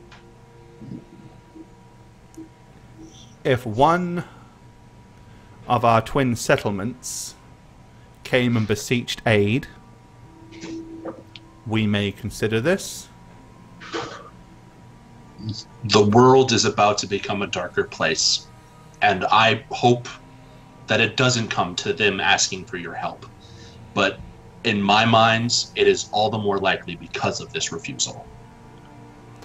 Well, I understand your skepticism, and as I have said, I do not expect that you would understand what it is for me to have to make these decisions. You're right. There are millions of your race wandering and roaming the realm. Indeed, you have offspring like the woodland rabbits and squirrels. There are far less of my bloodline and my kin. Indeed,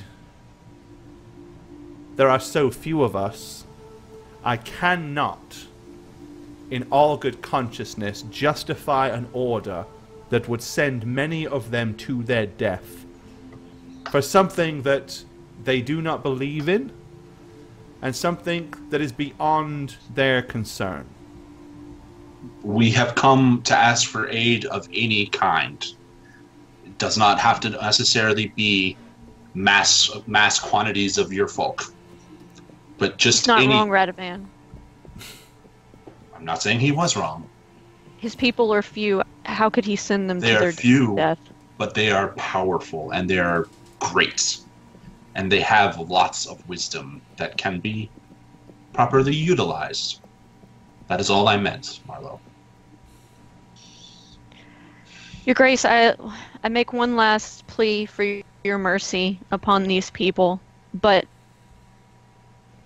given your refusal or your acceptance, I just want to say that my people of the North, though I have no authority over them, your kingdom, should it ever need aid or help, you have the friendship of the North. He just kind of looks at you and he says, well, as you said, you cannot speak for them. So I will take it for what I can hold faith in, and that is that perhaps our elven people have your friendship. But I cannot take it for more than that, as you do not speak for anyone other than yourself. I say this, my Grace, because my people do not have someone of that authority. But I know and I believe in the honor of my people and their love for other people.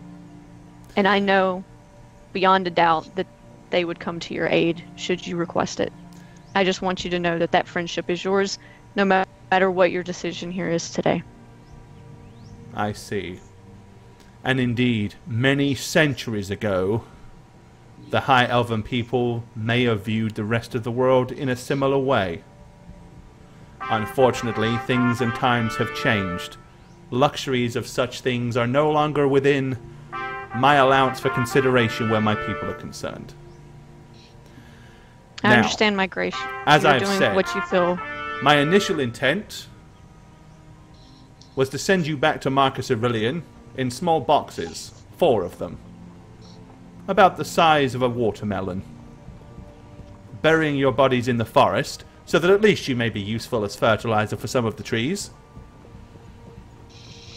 with a note condemning Marcus Aurelian's futile request and brutal disregard for the insults that he has already bestowed upon my family. You can thank Princess Leovella for my change of heart. But such as it is, all I can do is permit you the ability to walk out of here heads intact. Go back to your king. Tell him I said no. Tell him I refused to throw any elven lives away because of his inability to govern his own kingdom and own lands.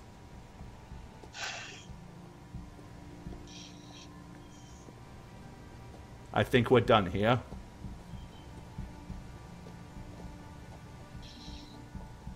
I respect your decision to protect your people, Your Grace. Thank you for your time.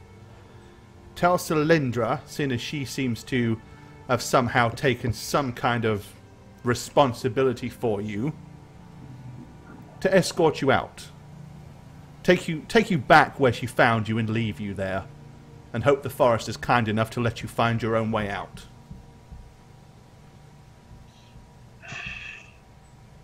That will be all. And he sits back down in the chair. I'm gonna get up. At that point, he just starts looking at his fingernails.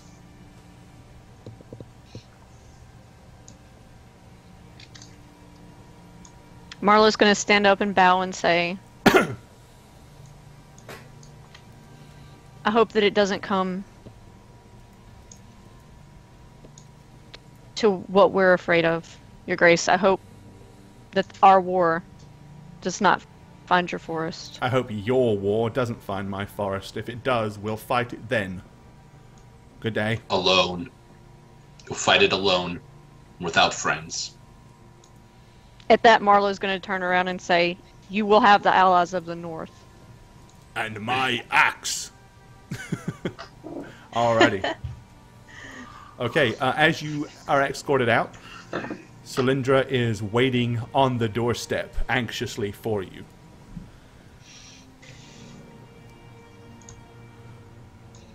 Hello. To take us to where you found us. Oh, We need- yes. That is We need- unfortunate. To speak to your mother. If you would follow me, I'll take you back the way you came. Thank you. And she starts walking quickly towards the bridge. She says, "Quickly now! Don't tarry here. There's no reason for you weapons- to stay here."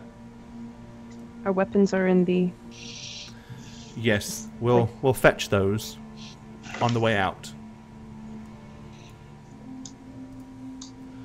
All right, she takes you back to the holding cell. Takes you back Marlo's upstairs going and to opens the pull door. Kia kind of backwards a little, still wary of what we saw in the forest. She knows that Kia might have the same mindset, so she's going to say, you wouldn't think that the Vizier might do something. I think To the put the Vizier would forest- do a lot of things. You don't think he would put the forest in danger to force him to help us, do you?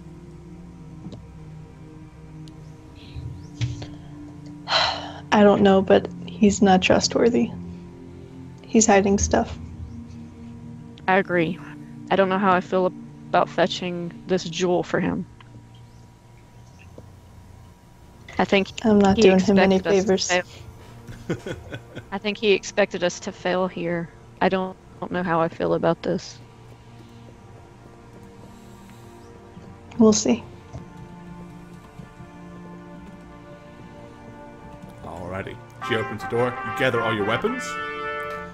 And let me throw a couple of thank yous. Paladin 505, Eagles, the Red Hackles, Ides of March, and Jenny Low. Thank you guys for those follows. Alright. Thanks, guys. She hands you all of your stuff back. She says, quickly, Follow. we need to go. And Coming. she seems very anxious to get you out of here. We know what you did for us, and we appreciate it. She says, don't thank me yet. And she ushers you towards the edge of the clearing where you came through. She's like, shh, come on. Hurry. Off we go. All right. She goes to the edge of the clearing, and you see her go over to where the dense trees are in the bushes. And she parts away the canopy and ushers you through. Back into the forest. Yeah? Your hairpin. Oh. Put it back in. Okay. All right, she takes you off back down through the forest, and after a little while you recognize the path as you continue to head along it. This was the path where she first met you. Several hours pass. Once you kind of get further along the path, however, you're aware that there's clearly somebody or some other people standing in the path ahead of you. There's a huge, like a big group of Way Watchers, and then Race's mother, the Princess Leovella, is standing there waiting. Oh shit, Race, good luck. She says, I'll leave you to it. And at that point she just stops, looks at you, and says, I am pleased to have made your acquaintance. I do hope that you don't die in your human war. Thank you, Cylindria. And then she vanishes off back down the path, unless anyone's going to stop her to say anything. Nope. No. She Alrighty. can go. Okay, the group of Way Watchers is standing there, all with raised like bows, like half knocked. Like they're not pointing at you, but they're all like held with their arrows half back to where obviously they're very defensive at this point. Okay. She watches Cylindra go. She turns around. And in Elven she says, nothing that transpires here will ever leave your lips, to the rest of the elves. And they all like look at her and just politely nod. And then she takes a couple of almost shaky steps forward. Marla's going to fall to her knees. And I'm going to take the pin out. Okay. And kind of like very uneasily she slowly walks up towards Racer.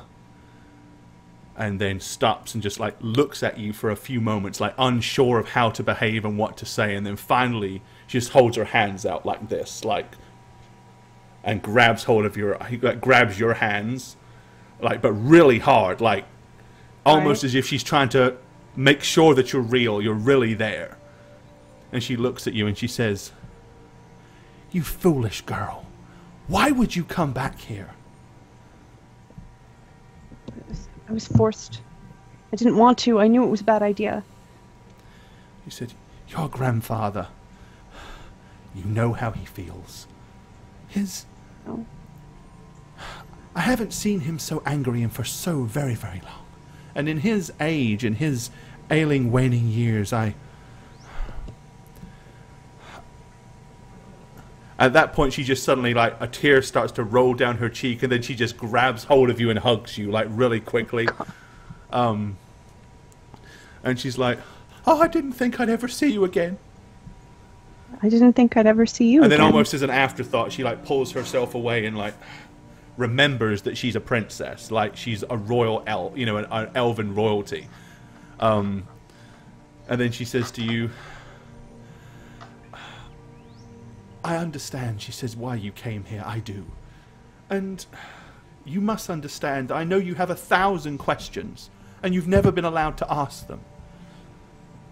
She said, but King Marcus Aurelian, he is a good man. He is. I know that your grandfather hates him because, well, what transpired is forbidden. And for a member of the royal bloodline to have, well, had a child with a human, it's unthinkable. But it never stopped me loving you. She said, I hope you understand. I hope you know that. She said, and I know I was not able to show you the things that I should have been able to show you, and I know that I never had the opportunity to teach you the things that I should have taught you, but you just must understand everything I ever did was just to try to keep you safe, to keep you away from the scrutiny and the cruel and harsh words that you would have been you were exposed to. And then, as much as I tried, one day you left. And you were gone. And I never knew where, and I never knew what had happened to you. And there's not a day gone by where it hasn't haunted me as to know what had happened to you. And I wasn't even allowed to grieve. I wasn't even allowed to acknowledge that my daughter had left and gone. I was forced to just continue to put on the brazen exterior of an elven princess and know my place. She said, and here you are now, back in amongst our forest. And you come back here bringing news of war and... Whatever have you been doing, child? So much. And she kind of like pulls your hand and like pulls you over to the side, you know, and kind of like kneels down on the grass. She says, we don't have long. Your grandfather will realize that I'm gone, so I can't tarry here for more than a few moments, but I had to at least see you before you left, before you were sent away for a second time. I knew you would. She says, and these words that you bring to us from the north, armies that are marching and war that's coming to the kingdoms. Why you? Why are you sent here? The king doesn't know who I am. He doesn't even know I exist. I never told him. He doesn't know he has a daughter. I know. He doesn't know. We came into his service by mere coincidence, and we're very successful in aiding him, and he trusts us, and he hoped that as diplomats we could come here and arrange things with the elves. He doesn't know who I am. Oh, and I'm sure if he did, he would have never sent you, child. And I have been advised by his vizier, who knows who I am, not to make it known. I would imagine that the vizier is trying to protect the king from the same level of dishonor and scrutiny that I brought our family. I'm sorry for coming back. She goes, I'm sorry you had to leave in the first place. All of these things that have happened to you, it's my fault. She said, you didn't ask to be born. You didn't ask to come into this world. You didn't ask to be brought into a civilization that would shun you and throw you aside and discard you and view you as something less than what you are. Yet, somehow, without any understanding of who you were, or that you were the human king's daughter, you found out. Fate has brought you to him. That's what I thought. Maybe now isn't the time, but I feel that you are much more likely to find solace and welcome with the humans than you will ever find here. Maybe the vizier is right, that if you are in the brink of war, confusing the king right now with these things and causing him distress might not be the right time. But if you and the rest of the humans manage to get through this, I hope and pray that at some point you can find a time within yourself to tell Marcus who you really are. He is a good man. Can I ask you something? Boxers. Sorry. Yep. Did you love him? In a way.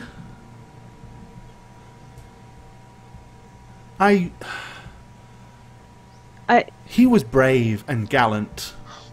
He was a handsome young man. Naive, but had a certain charm that many of his people don't have. And I just wanted to know if I was a product of pain or pleasure. I know it's weird, but... Well, I won't lie to you, child. Your conception was never planned, but the act that created you was something that he and I both chose to participate in. Okay. She says, it was only once, but apparently, for whatever reason, you were fated to be born.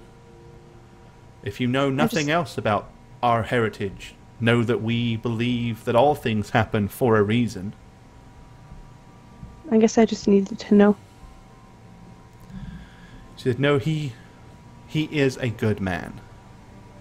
Your father will, I feel sure, welcome you. I feel he may have some adjusting to do, and it may take him time to understand, but if he is still the man I believe him to be, he will not turn you away. But as his advisor may have, as you said, had pointed out, just maybe now might not be the best time to tell him.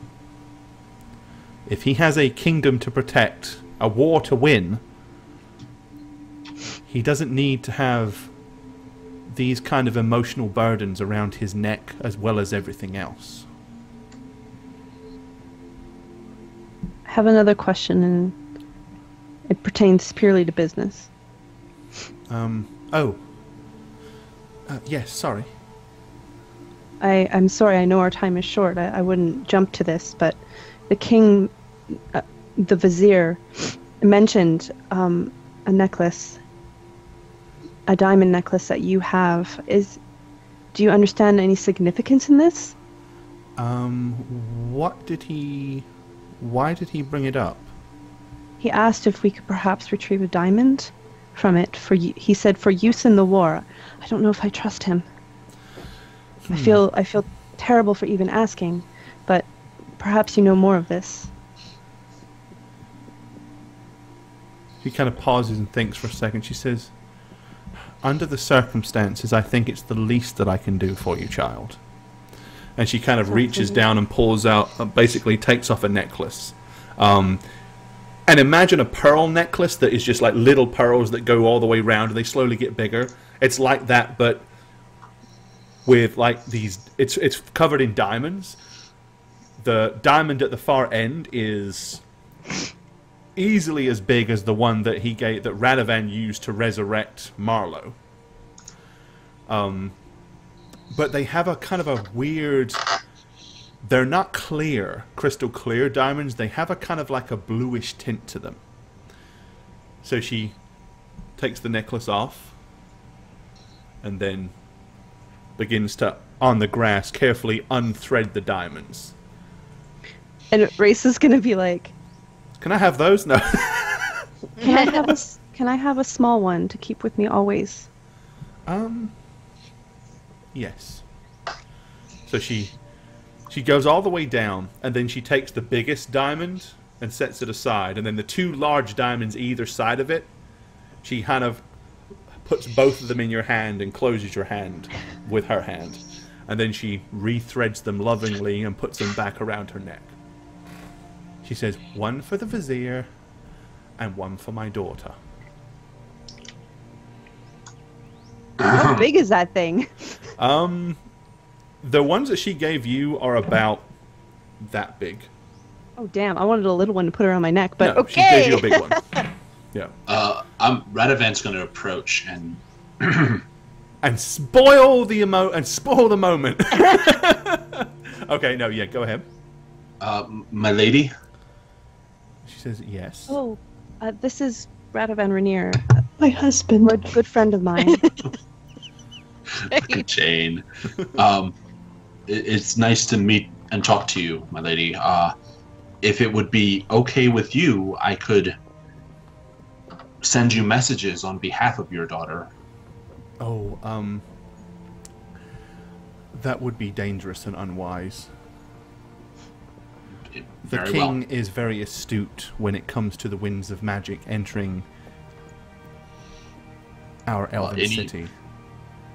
Okay, understandable. I just to keep the correspondence open, but I understand. No, I very much appreciate what it is that you offer, I do, but if he was to find out that after he'd thrown you out and forbid me to have anything more to do with you, believe me, it isn't worth it. It isn't worth the risk.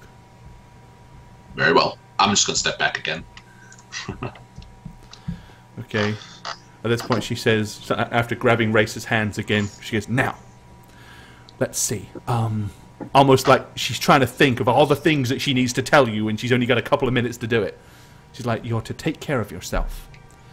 And never forget that, as I said, Marcus Aurelian is your father. And despite that my father and your grandfather, Trasiris Arnonore, refuses to acknowledge your existence, you are part of our royal family. She says, your bloodline is unique. She says, you're rarer than you realize, and possibly more important than you'll ever realize. And I feel certain that you're fated and destined for something truly magnificent. Whatever that may be." She says, just trust in your feelings, trust in your instincts, and do what you feel to be right. I've been banished. Does that mean forever? Forever is a long time. Your grandfather is not a well man. He may only have decades left to live. Will you send word if ever I can come back? Child, if ever I have an opportunity to allow you to come back into the elven community, of course I would let you know. But you must remember, we have an entire bloodline, an entire race of people to protect. Yes. But maybe with this clever hairpin that you have, where you can disguise yourself, maybe you might be able to come back and visit from time to time if your grandfather isn't present, and maybe we can spend a few quiet afternoons in the gardens talking. Unfortunately, it is your grandfather, about 80 years ago, made a very, very bad enemy. And obviously unbeknown to you, but 15 years ago, that enemy almost killed your grandfather. In fact, he may have done so. This may be why your grandfather is fading as he is now. And this man came in under the guise of a trusted and loyal friend, and used a disguise similar to what you're using now to fool your grandfather and get close to him. He has devoted the last decade in his pursuits to be able to be aware of the magical winds that should surround him. He can see through disguises. He is very astute at understanding when someone should employ any kind of illusion or charm that may fool the eyes of others. It is because of this why it isn't wise for your friend to try to communicate me using magic. But there may be other ways. Maybe I can get words to you. I'm very familiar with the human kingdom of Iridian. I've been there a few times. And I know that there is a garden. And at its center is a waterfall. From time to time, I would suggest you go there. And maybe sit at the edge of the fountain. And the waters that are there, if I am able to see them like I used to be able to once, how I used to see and talk to Marcus. Did you remember the fountains that were inside your grandfather's chambers, to the right? Yes. She says, well, they're more than just water fountains. Those magical pools give us the ability to see things. They can connect to other places. And at that point she reaches underneath, like, into her dress and pulls out a small vial of liquid, and she hands it to you. She says, pour this into the water fountain, just in case the water's been contaminated or removed or replaced. She says, this will tie it to my scrying pool. Okay. And if I happen to gaze into the pool and see you staring back at me from the water, at least, as long as I know that your grandfather isn't around, we can maybe communicate this way. Okay. She says, well, I really must get back before he realizes. I don't want to cause you any more pain or anguish than I already have. She says, I wish we had longer, I really do. But at that point she kind of looks over at Kia and Marlowe and Radovan. She says, you three, take good care of her. Yes. Yes. Yes. Yes. She says, I mean, she's the things I've special. already Do done you for her. understand? I do. Lady Leovella,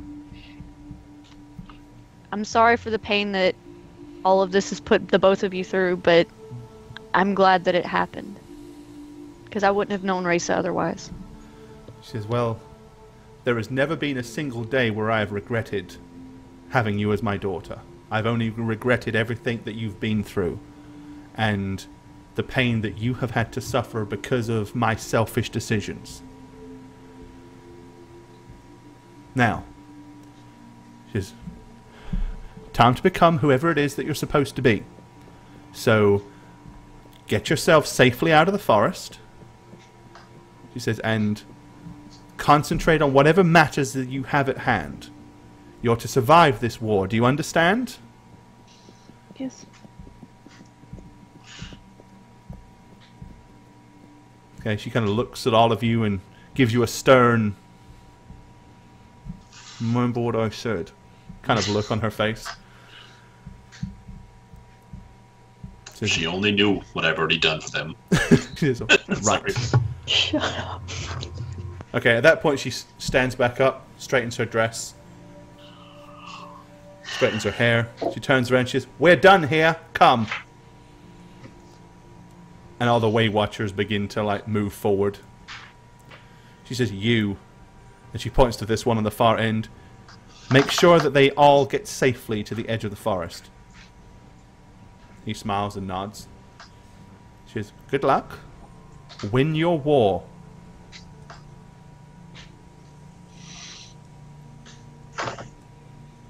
Yes, my lady. Just gonna back up and half bow. Alright. Her and 4 of the Way Watchers, or the Outlanders, leave, and this last one stays behind. He says, which way did you come from? The north or the west? The north. Or the east? Yeah. I'm gonna point in this direction. He says, very well. Let's get you out of here as quickly as possible. So when they Marlowe's start heading out, Uh-huh. I would say Raisa faces the direction that her mom left it, and she just kind of like stares, and she goes, "Bye, Mom." Mommy! And then turns and goes. Alright. Okay, he pretty much escorts you. You go past the burnt wreckage of the cart and spend pretty much the rest of the Stop messing around, Marlo.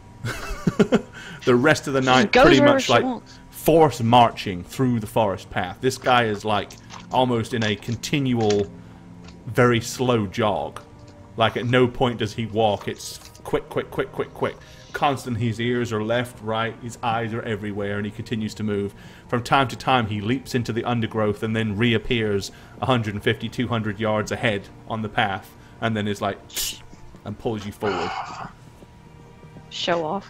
I'm lumbering behind because I'm quite tired. Right? Oh, you're all pretty exhausted. Can you even see right now?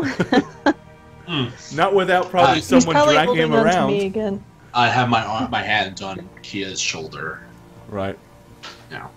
Okay. Finally, in the very, very early hours of the morning, before the sun is even arise, but you can just begin to see the light on the horizon, reminding you that it must literally be the crack of dawn is about to happen. You emerge at the edge of the forest. He glances around, makes sure that everything is clear, and then says, "Take this." And he hands you a sealed scroll case with, like, the Royal High Elven seal on it. Oh, that's the letter that the king was talking about, telling Marcus to fuck off. Yeah. No, he says, "Princess Leovella said I should give you this, and you should hand it to nobody else but Marcus Alarian." Thank you. We will. At that point, without saying another word, he dives back into the trees and silently disappears into the darkness.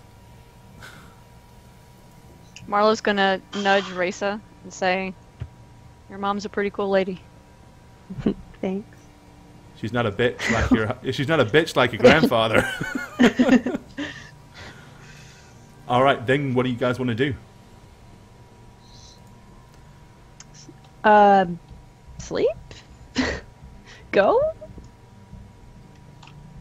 We can't message the vizier, right? Well, that big old tree. Rest. You're right by the tree stump that you remember. Yeah, I can, but I want to wait until I'm sure he's up, right? Like, I don't want to send a message to him. There's a war to win. Morning. Wake the bastard up. Time is of the essence. Do people you send a message to that are sleeping hear it when they first wake up? So if he was sleeping, because I only have one message to send. Technically, Say no. it really loud. But then, if they're asleep, they may or may not hear it like as a dream. He's asleep. And it depends on how astute they are as to whether or not they're aware of it, or So good. you know. Yeah, so I'm gonna say now. no. I'm gonna say let's wait a few hours till we're sure he's up. All right. So I don't want to. otherwise I'll have to rest for 8 hours and we won't get out of here in time. Okay, so you want to wait a few hours until you feel more confident that. The odds are he'd be up. Okay. And then I'd send a message. Yeah. Well, you better make sure you cover the times. You do the time zone conversion properly because you're 1,000 miles away. So that, you know, time zones and all. You're more in Eastern Central Standard. I look at Kia and Race and go, now he has manners. Right. All right. So you're gonna do that, and then a few hours later, you're gonna message him.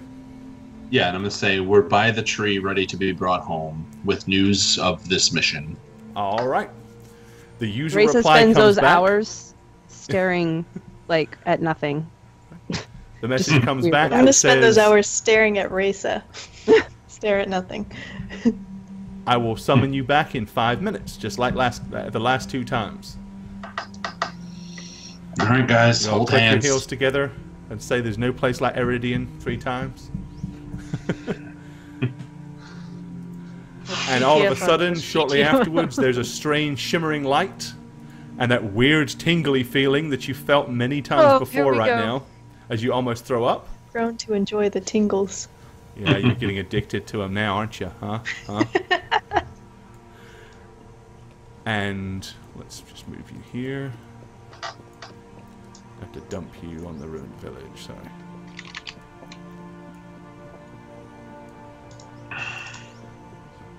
Come on, roll 20. Probably dropping you on all the places you know you don't ever want to be. And come on, where is it? Definitely don't want to be there. Alrighty. So, yep, you reappear. Sweet in Jesus. the early morning of the city of Iridian, inside the palace grounds, with a red-robed, familiar-looking face staring right at you. As Tadros... Nice rack, Shacket. As Tadros the Vizier just looks at you and smiles, and he says, "Were we equally as successful with the elves as we were with the Githzari?" What do you think? I would assume you were successful. Yes. I have come not to... One, Radovan. I've come to not underestimate your abilities. But indeed, this information isn't for me, it's for the king. So let's go and give him the good news. We haven't rested in 24 hours. Well, deliver the news, and then I'm sure that Marcus Aurelian III will permit you time to rest. But while you're resting, he needs to be able to continue to plan. We do not have 8 hours to waste, unfortunately. Lead the way, Tadros. And he marches and takes you back into the all-familiar throne room. Ba-ba-ba-bum. And that is where we will leave it for the night. Bam. Ba-ba-ba-bum.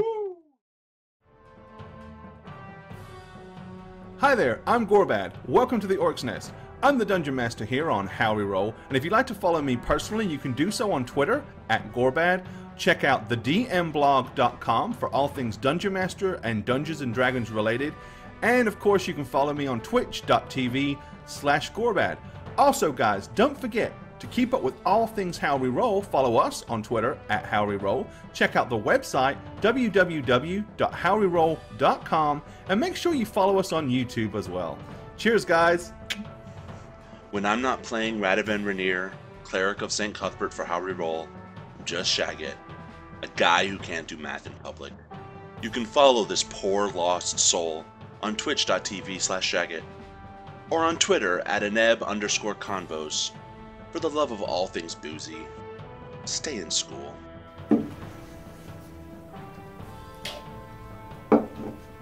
I'm the Dragon Spooker, and I play Marlo the Hot-Blooded Monk for Howreroll. You can catch my Twitch channel at twitch.tv/thedragonspooker, or you can follow me on Twitter at @dragonspooker. I hope to see you guys around.